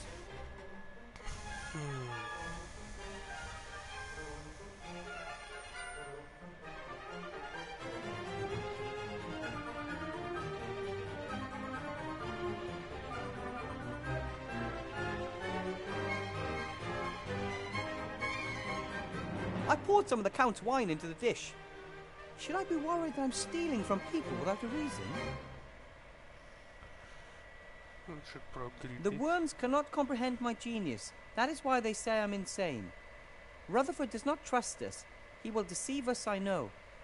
He will be the first to die once we have the power of the Nameless One. Who is Rutherford? Here is a drawing of the various seals. There's something written next to each seal.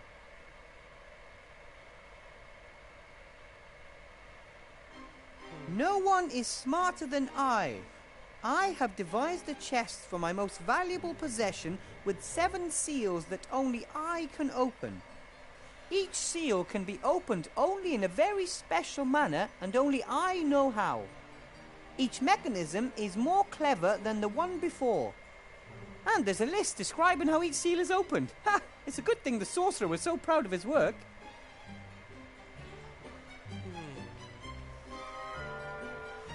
The second seal is opened with the blood of innocence. The seal is already opened. Maybe the Count cut his finger peeling potatoes and then he touched the seal. The third seal will only open when the word open is spoken in Ratish. Okay.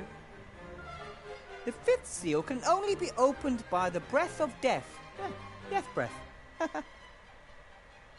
Only one of worthy heart can open the 7th and final seal. The 6th seal is opened by the invisible key that is visible to all. Only those who feel insatiable hunger can open the 4th seal. The 4th seal is already open. No idea how the Count managed that one. He never eats anything. Only the hand of the truly greatest sorcerer of all time can open this seal.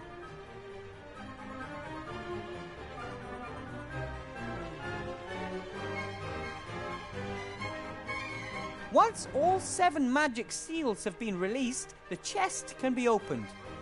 You may have to shake the lid a little, it sometimes sticks. 2 seals are already open, 5 are still closed. The note should help me.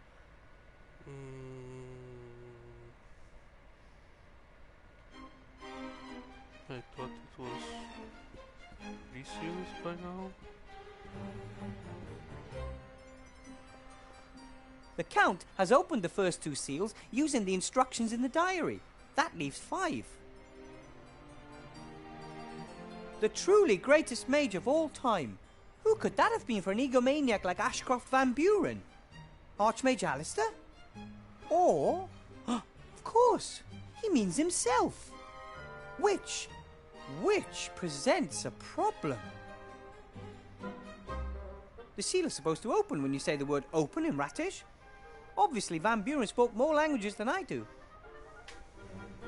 According to this diary, this seal can only be opened by the breath of death. I've met Death before. We were even business partners for a bit. But then he wasn't too happy with me for quite a while. That may be because the Death and Gnome Live Burial Co. was never a success. Or it could have something to do with my having buried him and then forgetting to dig him up again. This seal is opened by an invisible key that is visible to all. What could that be? Okay, for This seal is open. What could that?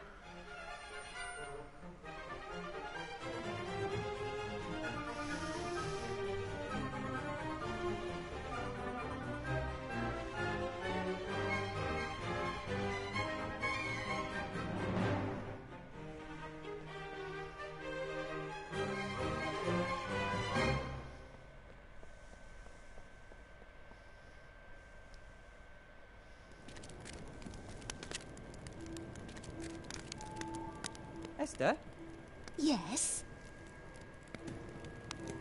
I think the book is in a large chest in the castle. A chest sealed with 7 seals. Can I help? Would you happen to know how to say open in Ratish? No, not a clue. Timmy never spoke to me in Ratish, nor Ethel for that matter. Yes. Presumably they only speak their language amongst themselves. Do you know how to summon a ghost? No. Gulliver used to house share with 2 ghosts just before we met. I think he would have loved to know how to banish ghosts back then. Pity. I've trapped Timmy in the woods. Is he okay? He's still a wild were-rat. Apart from that, yes. At least now he can't hurt himself or others anymore. But you must change him back quickly, Wilbur. I'll do my best. See you later, Esther. I have to go. Bye.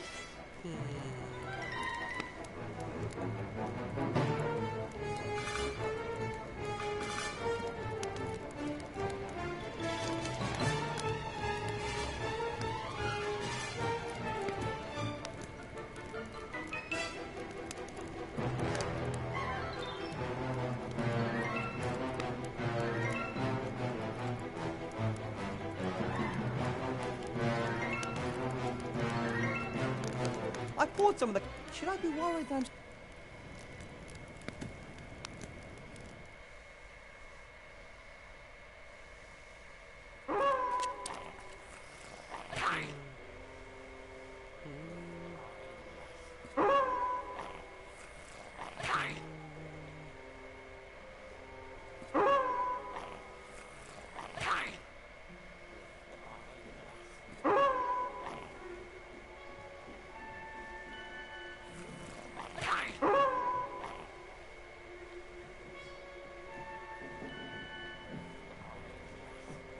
Somewhere under all the...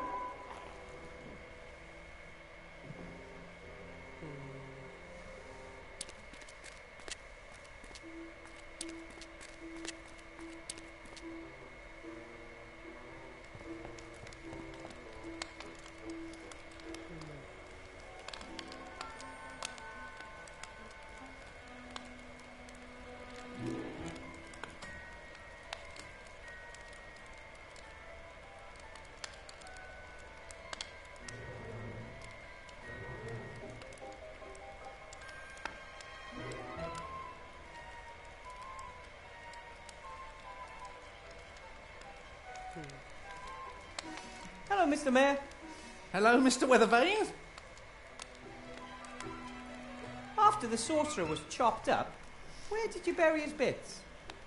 Oh, you know, here and there. Not all in one grave. Oh, no. It was feared that his brother or someone else could try to bring him back to life. So his remains were spread nice and neatly across several graves over the land, and none of them carries his name. He's part of the sorcerer buried in the cemetery? I'm not at liberty to say. We swore never to say a word about which grave his left hand is buried in and which holds his right leg. Oh, come on, just say it. Which grave's he buried in? My lips are sealed. Why was Van Buren actually beheaded, hung and drawn and quartered? Isn't that a little excessive? You always have to kill an evil mage or sorcerer 3 times so he doesn't come back. Everyone knows that. Doesn't beheading him and then hanging him present certain logistical problems? Well, the whole thing wasn't very well prepared. Some mages wanted to ram a wooden stake through his heart instead. Others wanted to burn him. You know how it is. An angry mob, differing opinions. In the end, we can count ourselves lucky he was executed at all. Do you know how to say open in Ratish? Oh, well, I could let you know what "are you trying to take the piss" is in the language of the Dark Woods. I was only asking. Someone like you knows all about summoning ghosts, right? What do you mean, someone like me? Well, an expert on the occult, like yourself. Oh, well, I actually do know a bit more about it than just how to keep the beasts at bay. I mean, I've certainly never tried to invoke a ghost. Why should I? But it is, in principle, very easy. Now, you draw a circle on the ground with chalk and a triangle outside the circle. You place a bowl of blood in the triangle. You also have to light some frankincense. Then you have to draw the symbol of the ghost you'd like to invoke on the ground while reciting a secret invocation. How does it go? Come over here. Ghosts have good ears.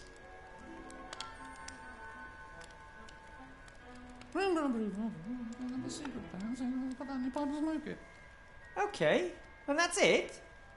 Yeah, that's it. Does the triangle have to be connected to the circle? And does it have to be an isosceles triangle or just any old one? And how long should the edge be? It doesn't matter. This is necromancy, not geometry. Does it have to be chalk or can I use something else? Ooh, and how thick do the lines have to be? Draw a circle on the floor with something and a random triangle somewhere outside it. That doesn't sound much like a precise science.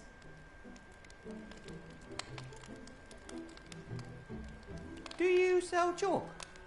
Well, I would if I had any, but I used my last piece of chalk on the sacred circle. Is the bowl with the blood and the triangle necessary? Of course it's necessary.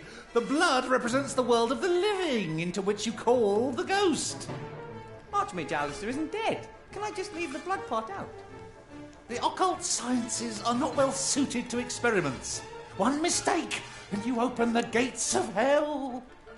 I'm a gnome. Every invention we come up with is close to opening the gate of hell. That doesn't scare me at all. The blood goes in the bowl goes in the triangle. End of. Why do we need the incense? Well, for the atmosphere. And it would be best if you did the invocation somewhere dark with lots of candles. Do you think ghosts really care? It's ancient handed-down knowledge. Just like the fact that necromancy is best carried out on the weekend, when you've already had a bit to drink. Okay. How about if I perform the summoning here? There's enough candles and you could assist me. But we've only just got rid of one curse. It wasn't a curse. And I'm summoning a friendly ghost. I ain't afraid of no ghost. No, find somewhere else. I could conjure up the ghost near the chest. There's plenty of room and the atmosphere is suitable. And who knows, maybe the Archmage can open the remaining seals with just a wave of his wand. I'm supposed to draw the ghost symbol on the floor, but what is Archmage Alistair's symbol? No idea. Some kind of symbol that represents him. A family crest or a seal. He has a coat of arms. It's on his amulet. But, I just can't remember what it looks like. I never thought that it'd be so easy to summon a ghost. Oh, well, it depends, of course, on the ghost. I mean, if you want to summon Zool, you'll also need a keymaster and a gatekeeper. For other spirits, you'll need some clay and a romantic song. Or just call their name 3 times. But if the ghost wants to make contact with you, it's really easy. I have to be getting on. Till next time. Goodbye.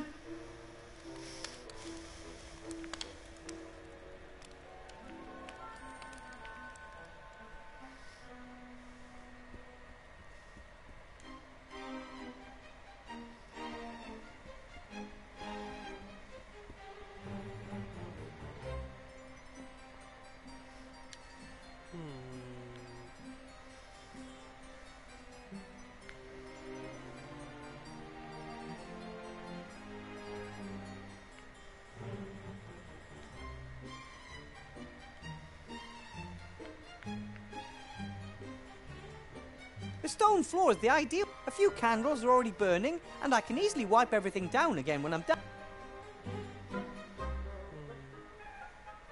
The bowl of blood has to be placed in a triangle.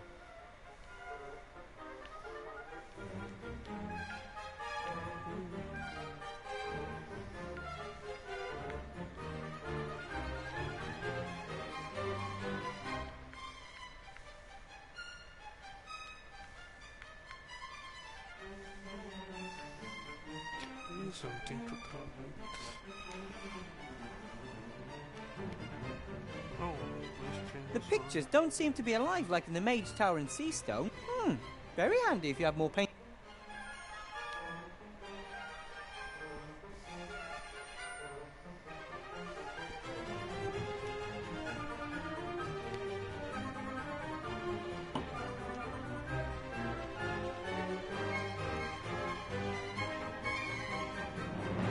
It's not frankincense, but these incense sticks will create some atmosphere.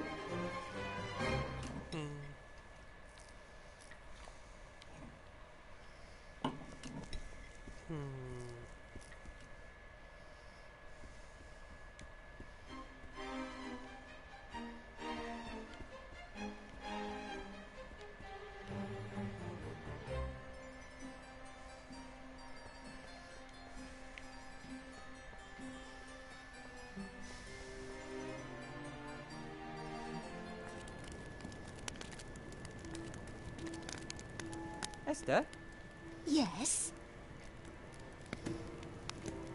about the seal. How can I help? I, need a hand. Yes? From a grave. Of course, from a grave. Chopping someone's hand off while they're alive wouldn't be very polite, would it? It must be a certain hand. From the Sorcerer Van Buren. I'm sure he's in the village cemetery. Oh, no problem. Which grave? I don't know. I do actually need to know that. It would take a long time to go through countless graves, and we would never be quite sure whether we had got the right hand. Or the left. Okay, fine. I'll get back to you. See you later, Esther. I have to go. Bye.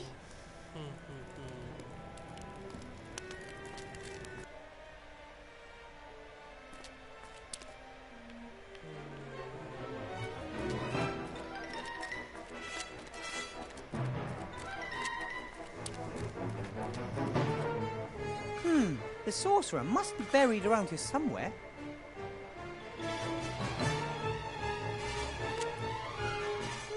They always seem to be family graves. Handy if you want to save space. It says Lugosi on this gravestone. The Lugosi family gravestone. They always seem to be family graves. Handy if you want to save space. This is the Lee family grave. This cross bears the name Cheney. This is the Karloff family gravestone. Here lies the Karloff family. This is the Cheney family's final resting place.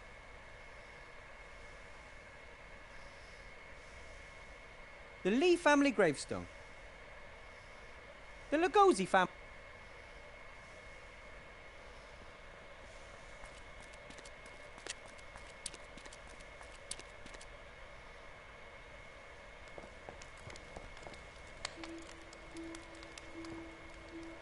Hello, Mr. Mayor. Hello, Mr. Weathervane? About the graves in the cemetery. Yes? One of the gravestones bears the name Lugosi.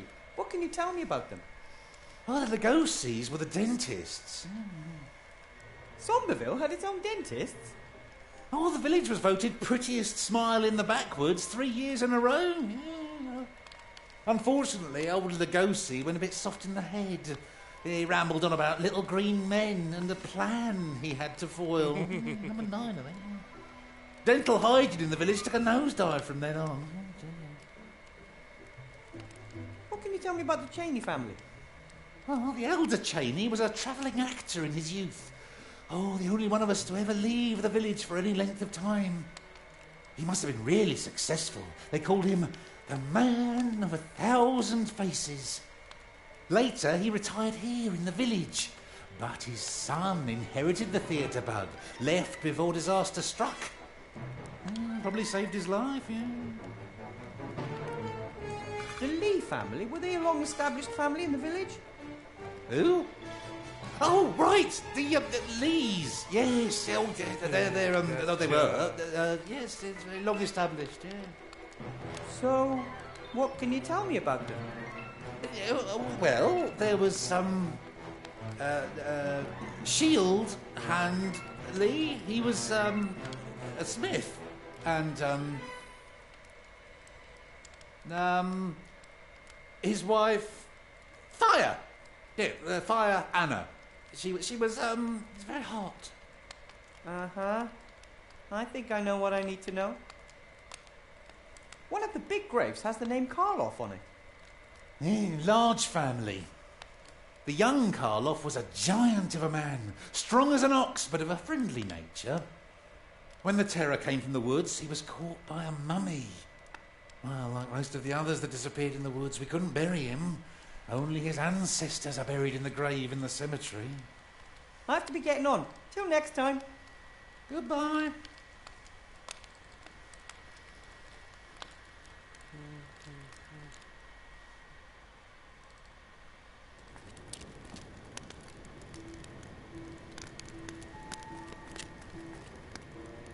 Esther, Yes? about the seal. How can I help? They buried Van Buren in the Lee family grave. I'm pretty sure of it. Okay. Do you just need the hand? Or is there anything else I can get you? Just the hand, please. Well, I'll get going straight away. While I'm about it, I might as well see whether I can find a new left kidney.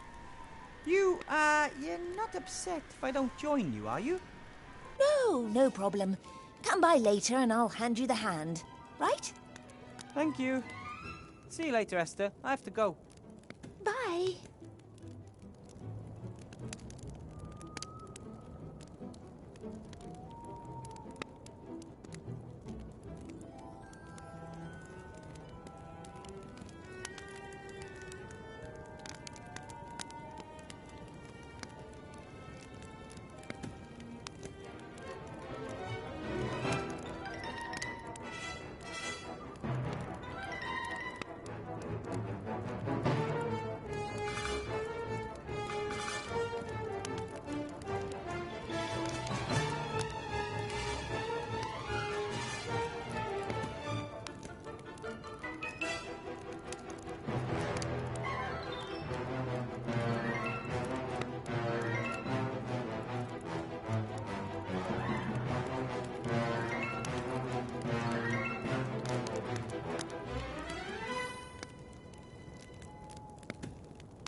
Wilbur, I've got the hand. That was quick. Not the first time that I've done a bit of late-night shopping. And you're sure it's Van Buren's hand? Pretty sure. There are at least indications that it is the hand of a sorcerer. What indications? Ah! It's not very well mannered. You know what? I think you might be right. Yeah.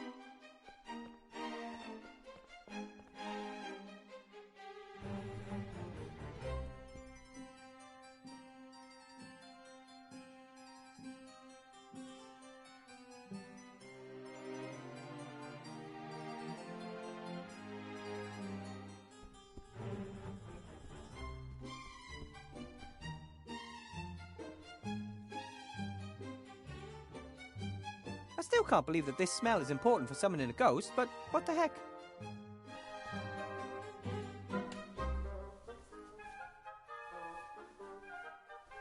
Atmosphere. Pure atmosphere.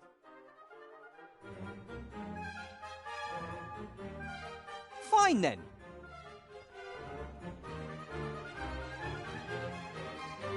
Come on. Come on. Did it. Maybe it's looking for the right hand, wherever that may be. So, that's over half the seals open.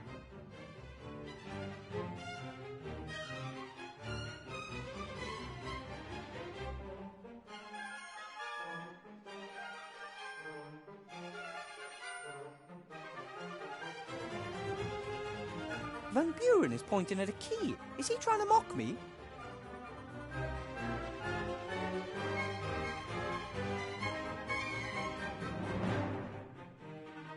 Could that be the invisible key that is visible to all? Only, where is it?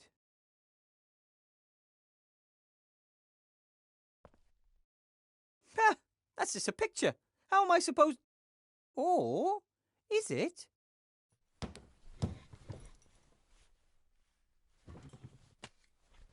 That's a pretty neat trick.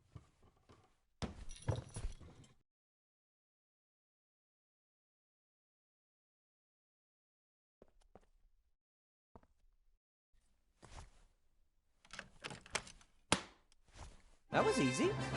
The last two seals. Things are getting exciting. I know someone who could tell me. Unfortunately, that someone is running through the dark woods and thinks he's a were-rat. This seal can only be opened by the breath of death.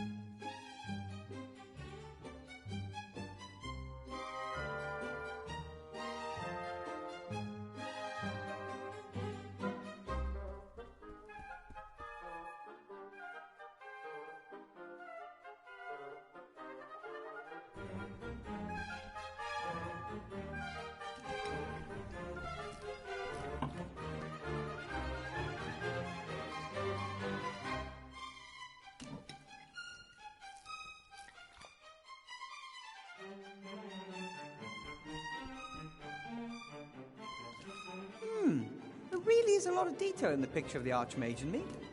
If it weren't so tiny, you could probably even recognize the Archmage's family crest on his amulet thing. I think it's, oh, no, it's just too small.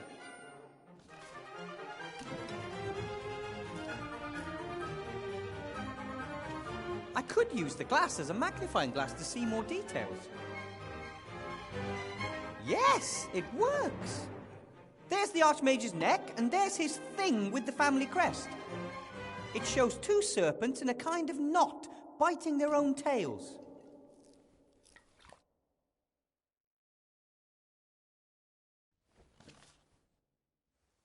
The Archmage's family crest shows two serpents knotted together, biting their own tails.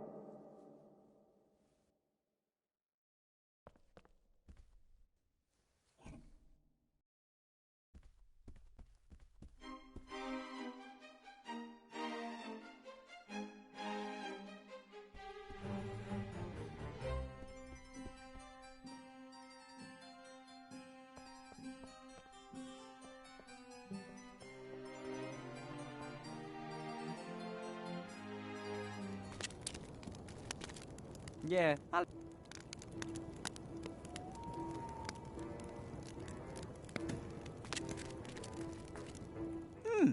here at the edge are pieces of charcoal. I wonder whether I can use it as a substitute for chalk during the summoning. I'm sure you can draw with it. At least my fingers are black with the stuff. And I can't really imagine Archmage Alistair caring about whether he's summoned using white chalk or black charcoal. You can't be picky with that sort of thing.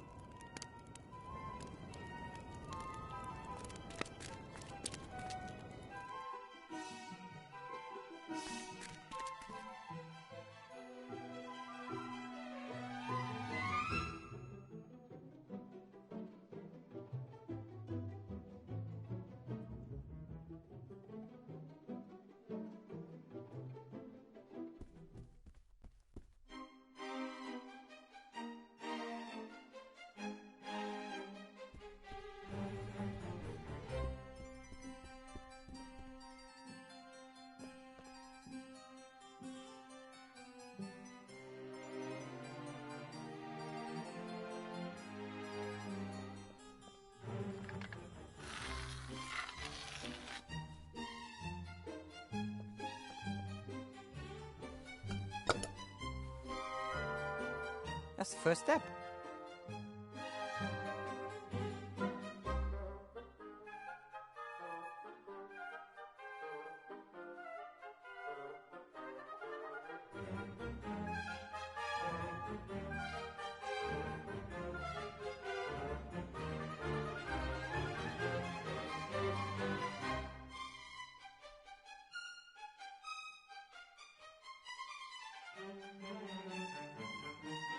Would have been easier if the Archmage's symbol were a stick figure or a cross. That would have been easier to draw than two knotted snakes. Hey, ghost! Drag your translucent butt here now. Got the stuff? The power of coal compels you. Those were exactly the ancient words that Mr. Whale whispered in my ear. Just doesn't seem to... Yes! Archmage Alistair! Thank the coal!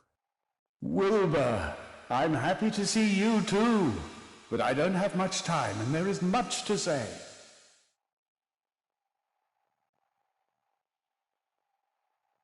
I did everything wrong, Archmage. I built the golem and I let Remy down and I brought Timmy here and... You have done nothing wrong, Wilbur. Yes, I have. I wanted to help and I let myself be fooled and that's why you were transformed. And then I didn't do anything instead and that was wrong too. Remy is dead, Archmage. He is not. At least I don't believe he is. Yes, he is. He died in my hands. No, you were tricked again. This book you are searching for, it contains no information about how to destroy the wand. But if not Remy, then Monkus. He's letting you do his dirty work for him. The book does contain powerful spells, but it won't help you destroy the wand. Monkus wants to use its power for his own ends. Why does Monkus want this book? What's he up to? The Kitab al-Azif was written by a mad mystic called Al-Hazred. It is a book about demonic cosmology and contains magic spells with which one can summon mighty beings. Including the Nameless One? I don't think that Monkus wants to set the Nameless One free. Even he isn't mad enough to do that. He wants to open a window into the dungeon dimension in order to siphon the Nameless One's powers. Sounds dangerous. It's impossible. Any weakness in the structure of the dungeon dimension would be instantly used by the Nameless One to escape his prison. He is incredibly powerful, and he is dreadful, Wilbur. If the book is so dangerous, we should destroy it. Or we could just leave it in the chest. It's already been there for decades. Powerful objects have a tendency to be found. You have to destroy the book. Monkus must not get hold of it. Why did Monkus send me? And where is he? That's worrying me, too. He won't be sitting around idle awaiting your return, that's for sure. He'll have a plan. At least he doesn't know we're on to him. He believes I'm bringing the book back to Seastone to use it to destroy the wand. Yes, the magic wand. The book alone will not be sufficient to open a window into the dungeon dimension. It will take a complicated mechanism using black magic and an incredible magic force to penetrate the dungeon of the Nameless One. The mechanism of which you speak? There's one like that in the temple under Seastone. Yes, Ivo told me about it. Was under my nose for all those years, and I never noticed. Monkus doesn't have the book yet, and I can't imagine the Van Burens working with him either. Without them, the wand is useless. Those are the only trump cards we hold. He needs the book and the wand. And while he is chasing after those, we will destroy the machine. How can I destroy the book from the chest? It's just a book. You can tear it and burn it. That sounds doable. However, you should be aware that there are other copies of the book. Over the centuries, there has always been the odd one appearing and then disappearing again. That means we won't be safe as long as the magic wand and the machine still exist.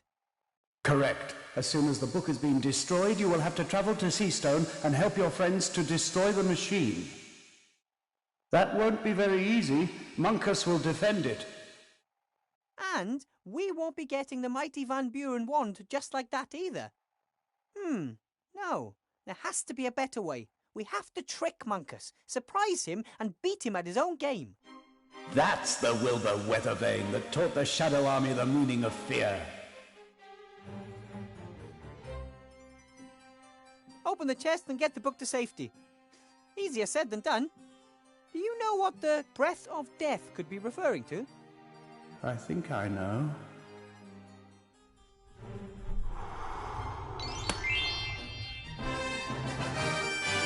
How did you do that? I don't just look like a ghost, Wilbur. I am one. What do you mean? I am dead.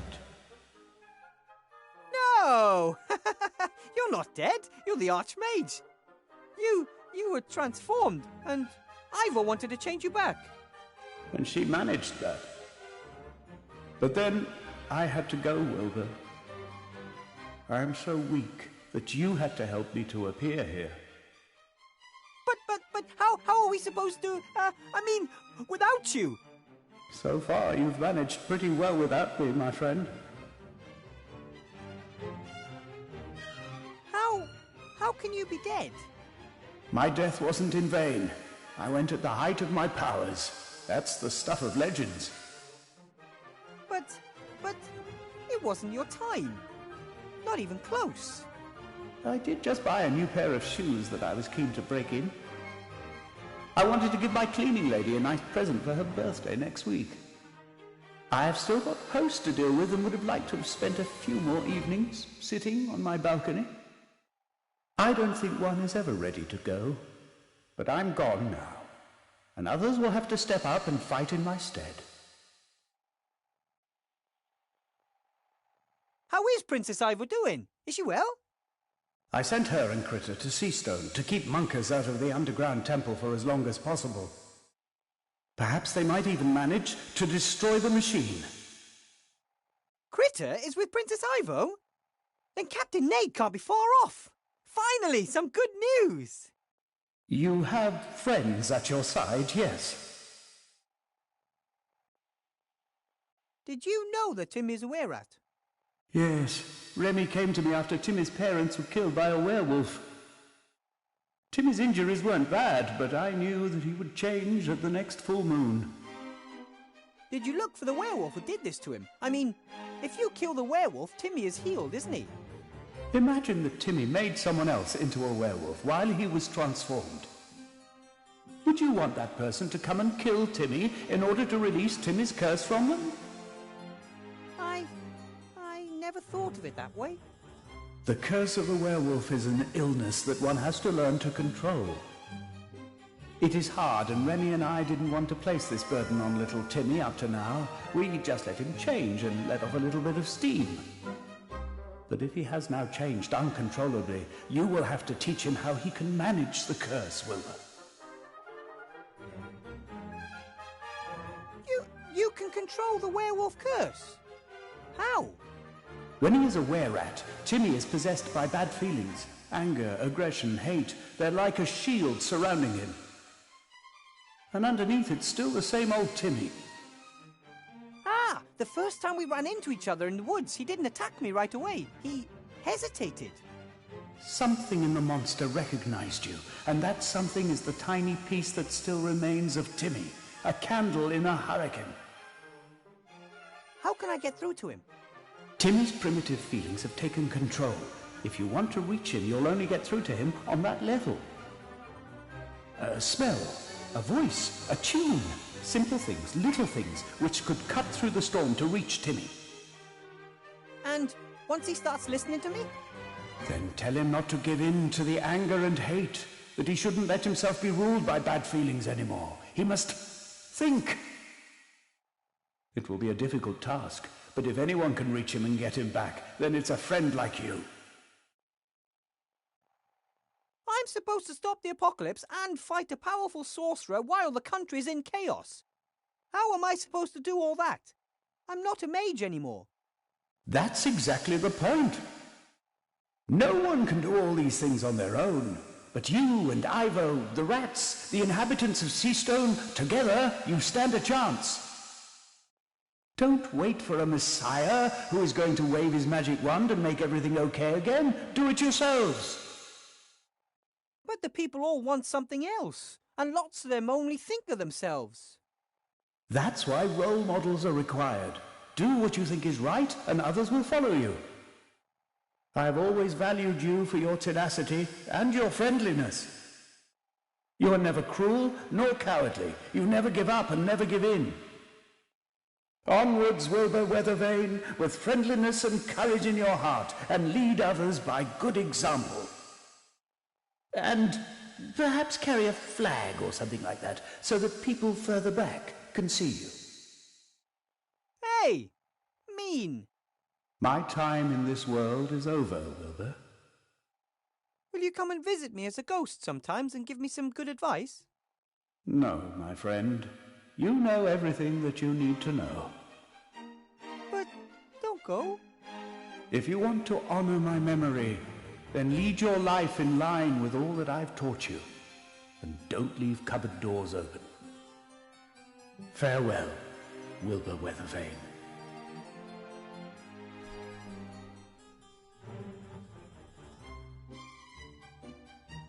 The seal is supposed to open when you say the word. Obviously.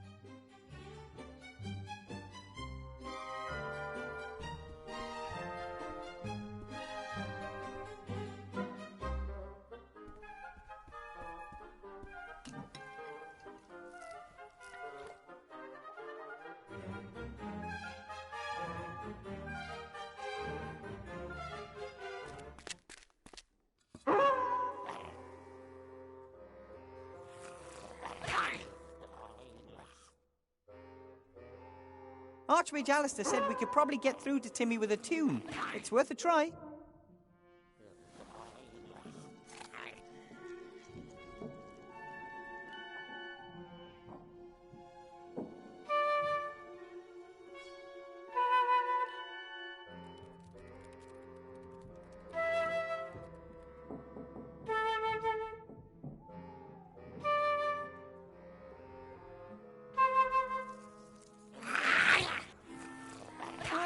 He listened, but he didn't seem to like what he heard.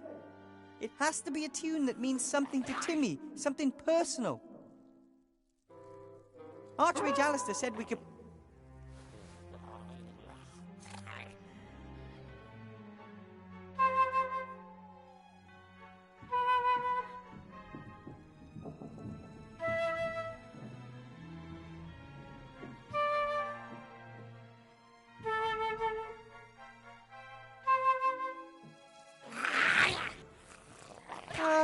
That wasn't the right tune.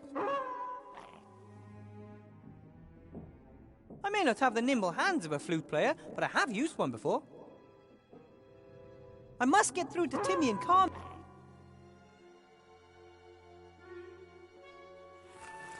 The string's burnt. An old axe. The shaft and part of the head are...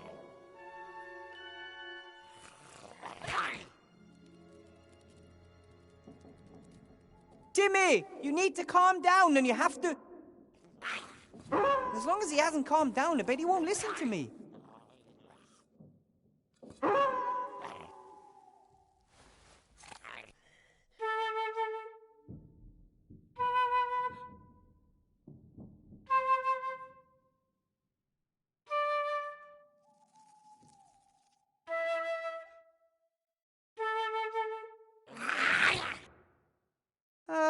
That wasn't the right tune.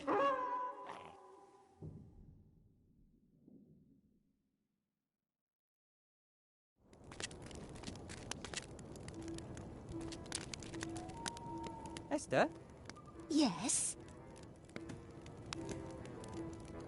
Do you know the tune that Timmy likes to whistle? Yes.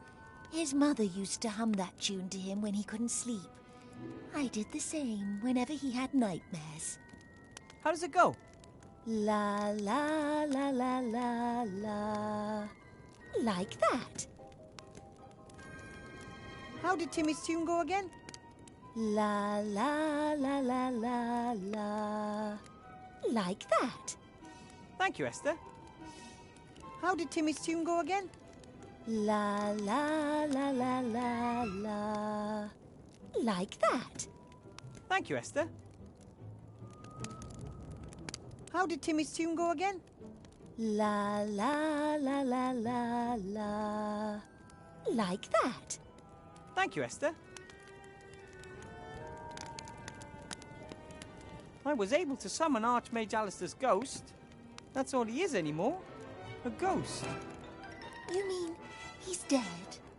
Princess Ivo changed him back, but then I don't exactly know what happened then. I didn't know him personally, but from what I've heard, he was a very wise man. And he had a big heart, a rare combination. He also had the oddest sense of humor. He once claimed he taught a bunch of otters a musical number in his youth. Weird. I'd have loved to have seen that. Me too.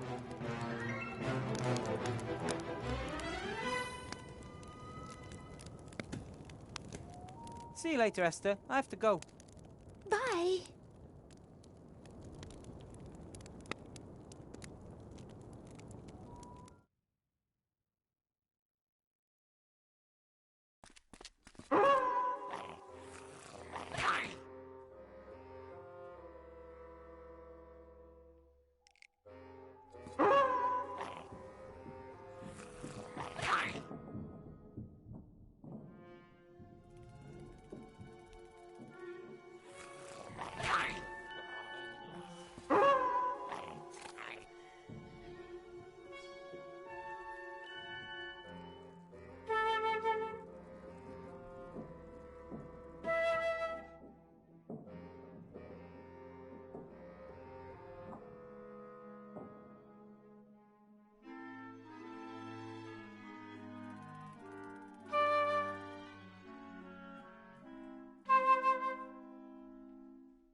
That's it!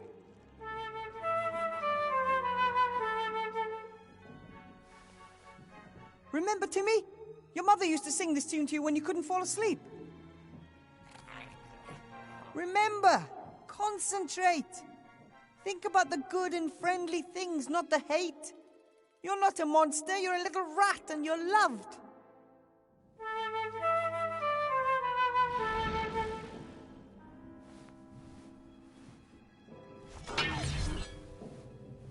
I'm so sorry. You have nothing to be sorry about. Nothing happened. I didn't want any of this to happen. Did I? Did I hurt anyone? No. I think you make a pretty bad werewolf rat. Hey. Munkus tricked me for the second time, Timmy. He disguised himself as your uncle in the cave and then sent me here. Then perhaps Uncle Remy is still alive. Maybe he is. I'm sure he is. Uncle Remy can't be beaten that easily. We have to look for him. You can bet on that, but I need to find the book first. But if Munkus wants the book, then it must be evil. In the wrong hands, it could mean the end of the world. We have to find it. And then we'll look for Uncle Remy. Deal. Why didn't you tell me about the curse earlier? I didn't know how. And I was worried you'd be scared of me. Most people are scared of werewolves. And for good reason. We can't control ourselves, you know. We don't realise when we do evil. Yes, but the Archmage Alistair said you can learn to control the curse. The Archmage? Is he all right? Let's talk some more about that tomorrow. I think you've had enough adventures for one day. I found this. You must have lost it. Oh, my neckerchief. Now that's the Timmy to do math I know. I think I know where the sorcerer hid the book. But to get to it, I have to know how to say open in Ratish. Open? Exactly, but in Ratish. Open? Have you never noticed that we talk to each other?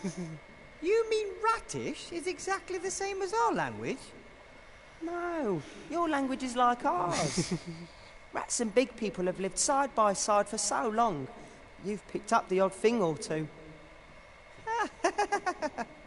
Amazing! The magic word is open. Hey, I know Ratish. Let's get back to the others. You must be dead tired. Can I hide under your hat again? The moon is so bright. Of course, for as long as you want.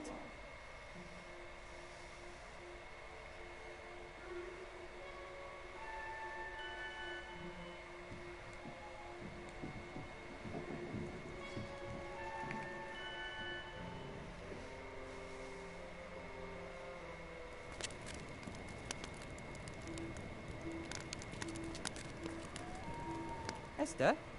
Yes? Look who I have here. Timmy, is he all right? Just completely exhausted. Give him to me. He can rest in my pocket. Esther, can I have another sausage? But of course, my darling. You did well, Wilbur Weathervane. Ah, cheers. Timmy okay? He guzzled down a whole sausage, which, considering his size, should have been impossible. Since then, he's been fast asleep. Oh, lovely.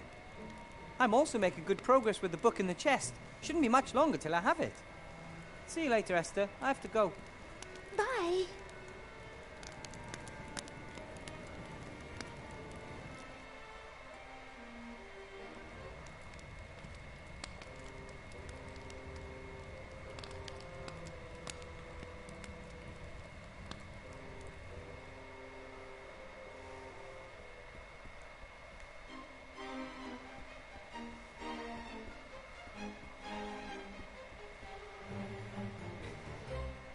Ahem. Open. That was the last seal. Ah.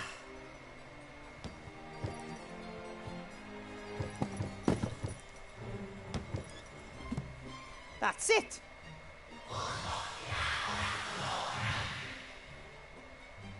Ah.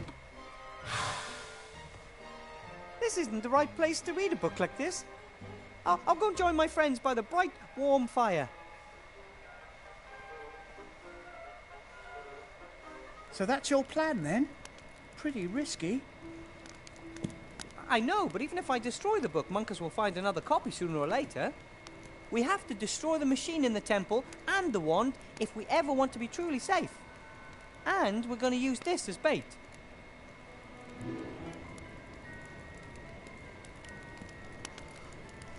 What will you do once Timmy and I have left?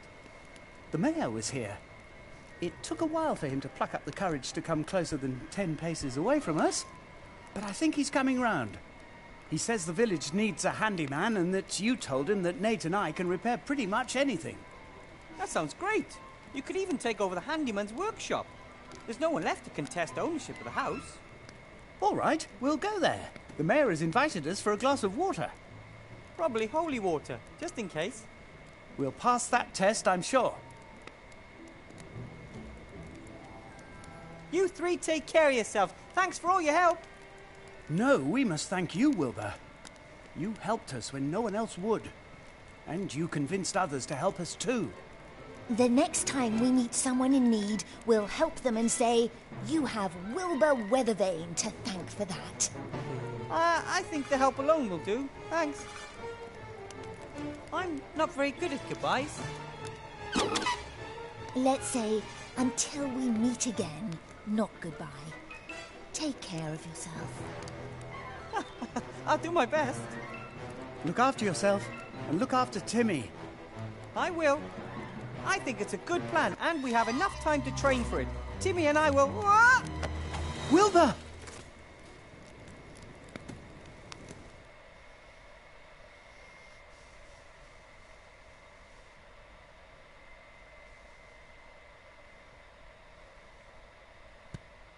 Surprise! Monkus! I'm going to... Stay where you are and do nothing. Or do you want something bad to happen to these two? Ivo! Critter! Wilbur, you have to stop him!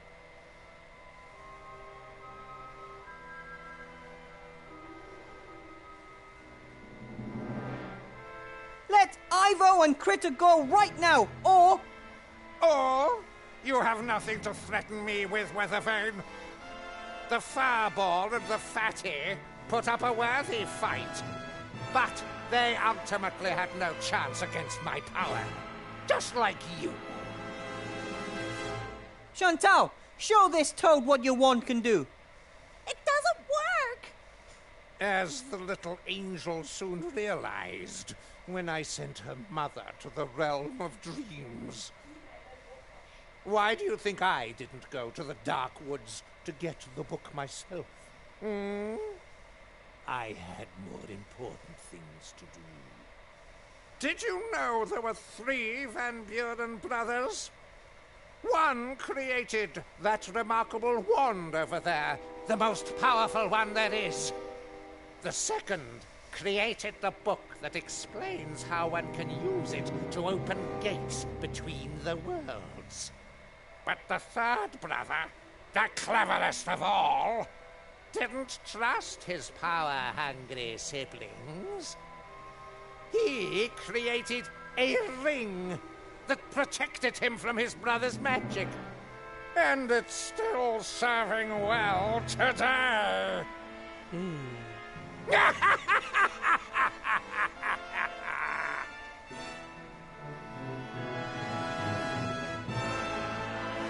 Then I went and got this book for nothing. Oh, no. You've done my cause a great favor in doing so, Wilbur. I knew you would get hold of that book with the right kind of motivation. The resistance needs a leader. And I know of no greater fighter for good than you.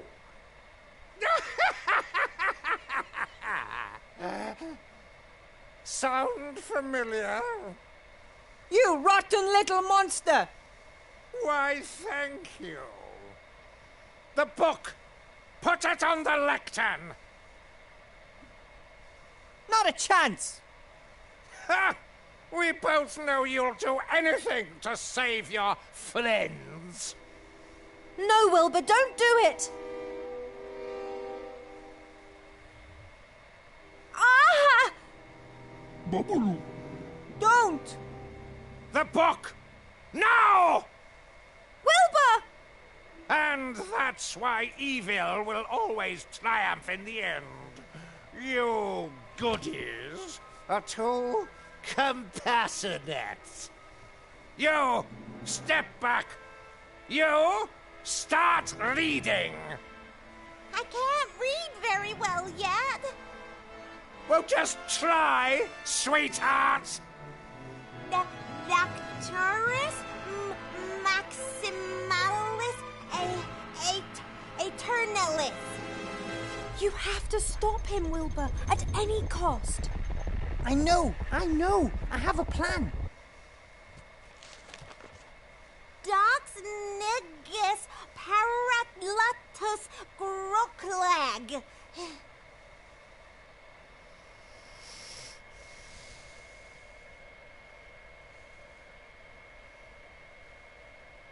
Tell me, Monkus, what did you really do with Remy? The ghost had injured him. Giving him a little magical nudge over the edge of the abyss was easy after that. Why do you ask? Did you want to give him his hat back? No, I just thought Timmy should hear it from you. Doesn't that make you angry, Timmy?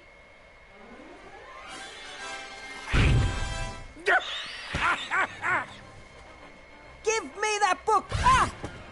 Oof!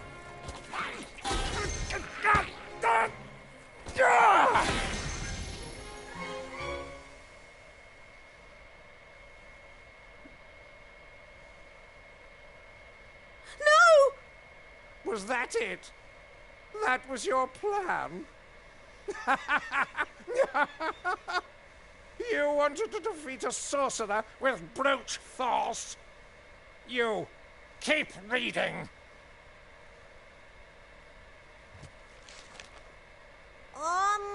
Omnia Nunc. Well, what else can you do if you can't do magic? Aperuro.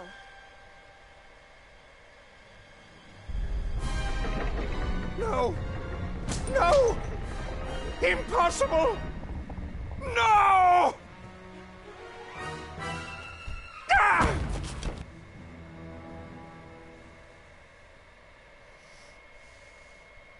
The flap opening spell? You've tricked me with a child's spell? I knew I had to distract you from Chantal and the machine for a while, and besides, it worked.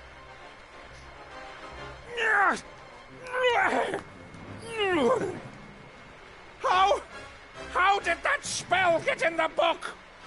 I know a little something about bookbinding, doesn't everybody? I will! Ah!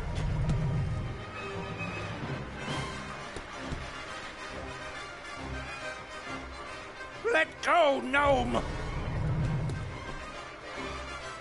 A metal pipe leading into the depths of the machine. Couldn't say where it goes or what it does, though. Nyah!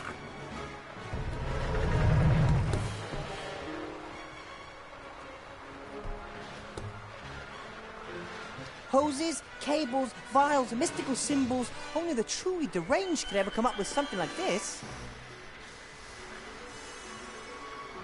A pressure hose. Warm, thick-walled, rigid, and attached to the machine by a sleeve.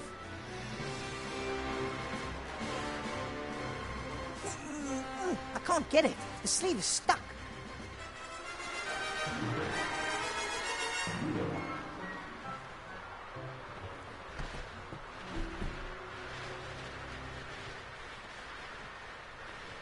You can see the brothers were constantly fiddling around with the machine. A lot of it looks pretty temporary. These two pipes are held together by nothing but a clamp.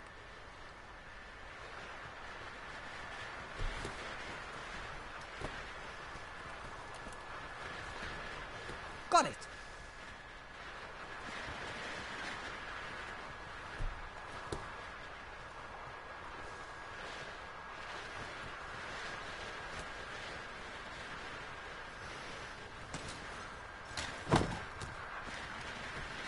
Whoa!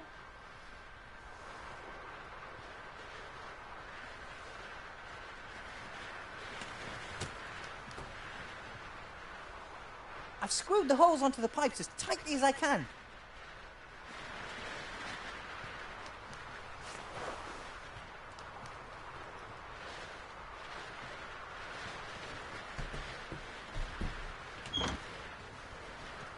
Hey!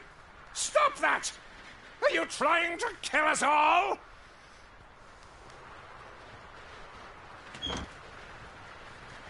Hey! Stop that! Are you trying to kill us all?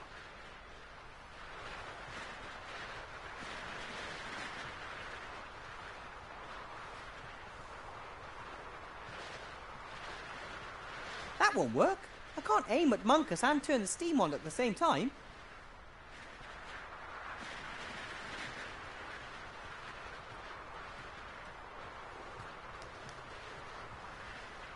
I've screwed the holes on...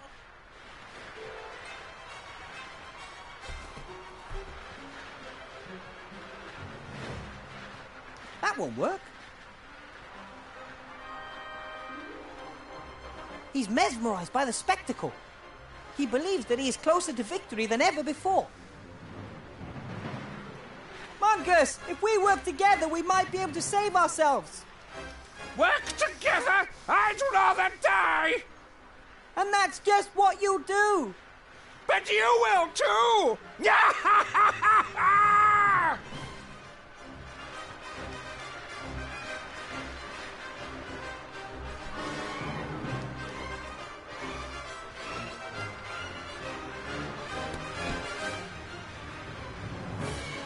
That won't work. Well, are your arms getting heavy yet?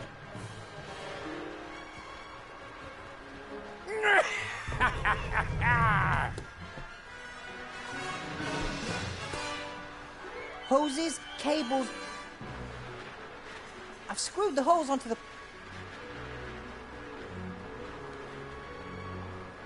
A grating with a pipe underneath. It leads into the machine. Maybe some kind of exhaust?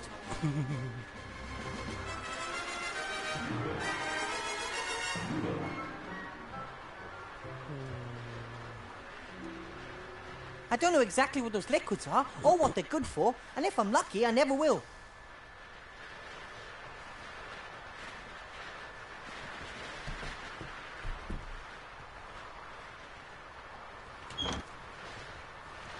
Hey! Stop that! Are you trying to kill us all?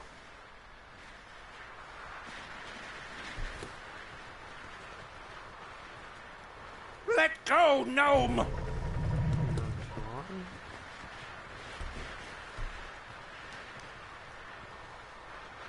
Presumably you can use that to set the machine. It must be tricky to open a gate to another dimension and come out at the right place.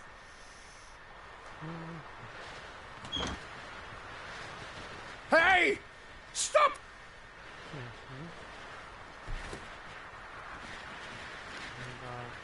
Nyah!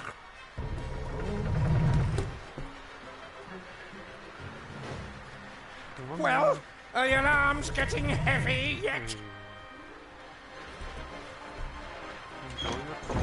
Ah! Ah!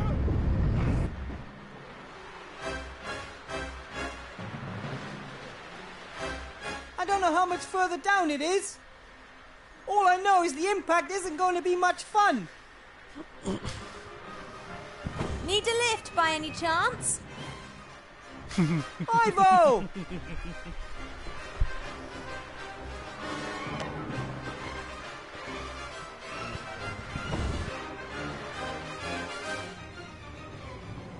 Ah, the saviour of the worlds. But it's not really safe, is it? No, but we have given it a second chance.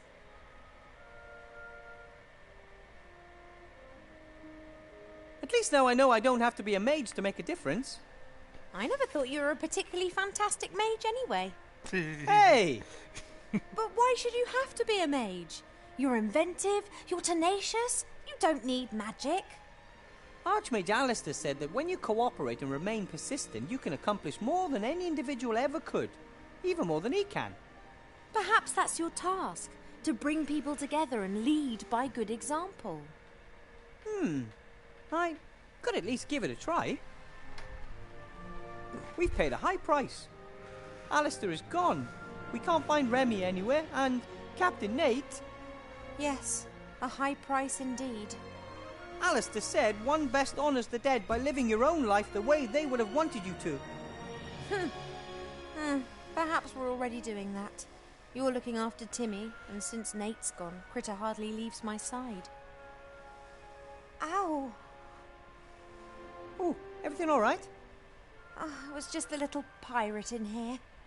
He's a fighter, just like his father. We'll think of something. After all, we saved the Archmage. That was completely different. You mean there's no hope at all? None?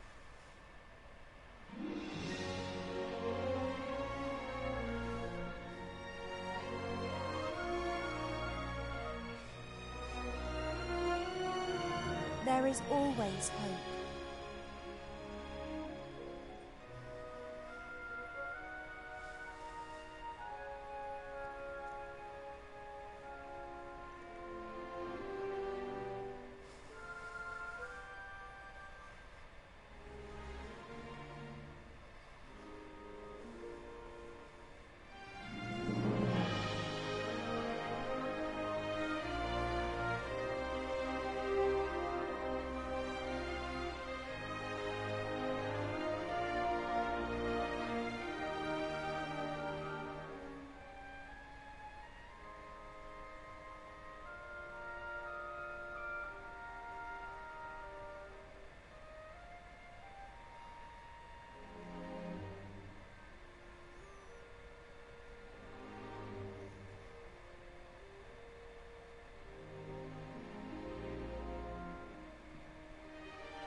Chief Tormentor.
need a hand?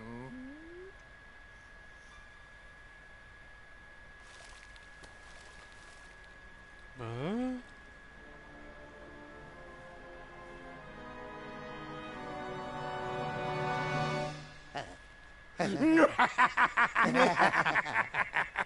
Okay.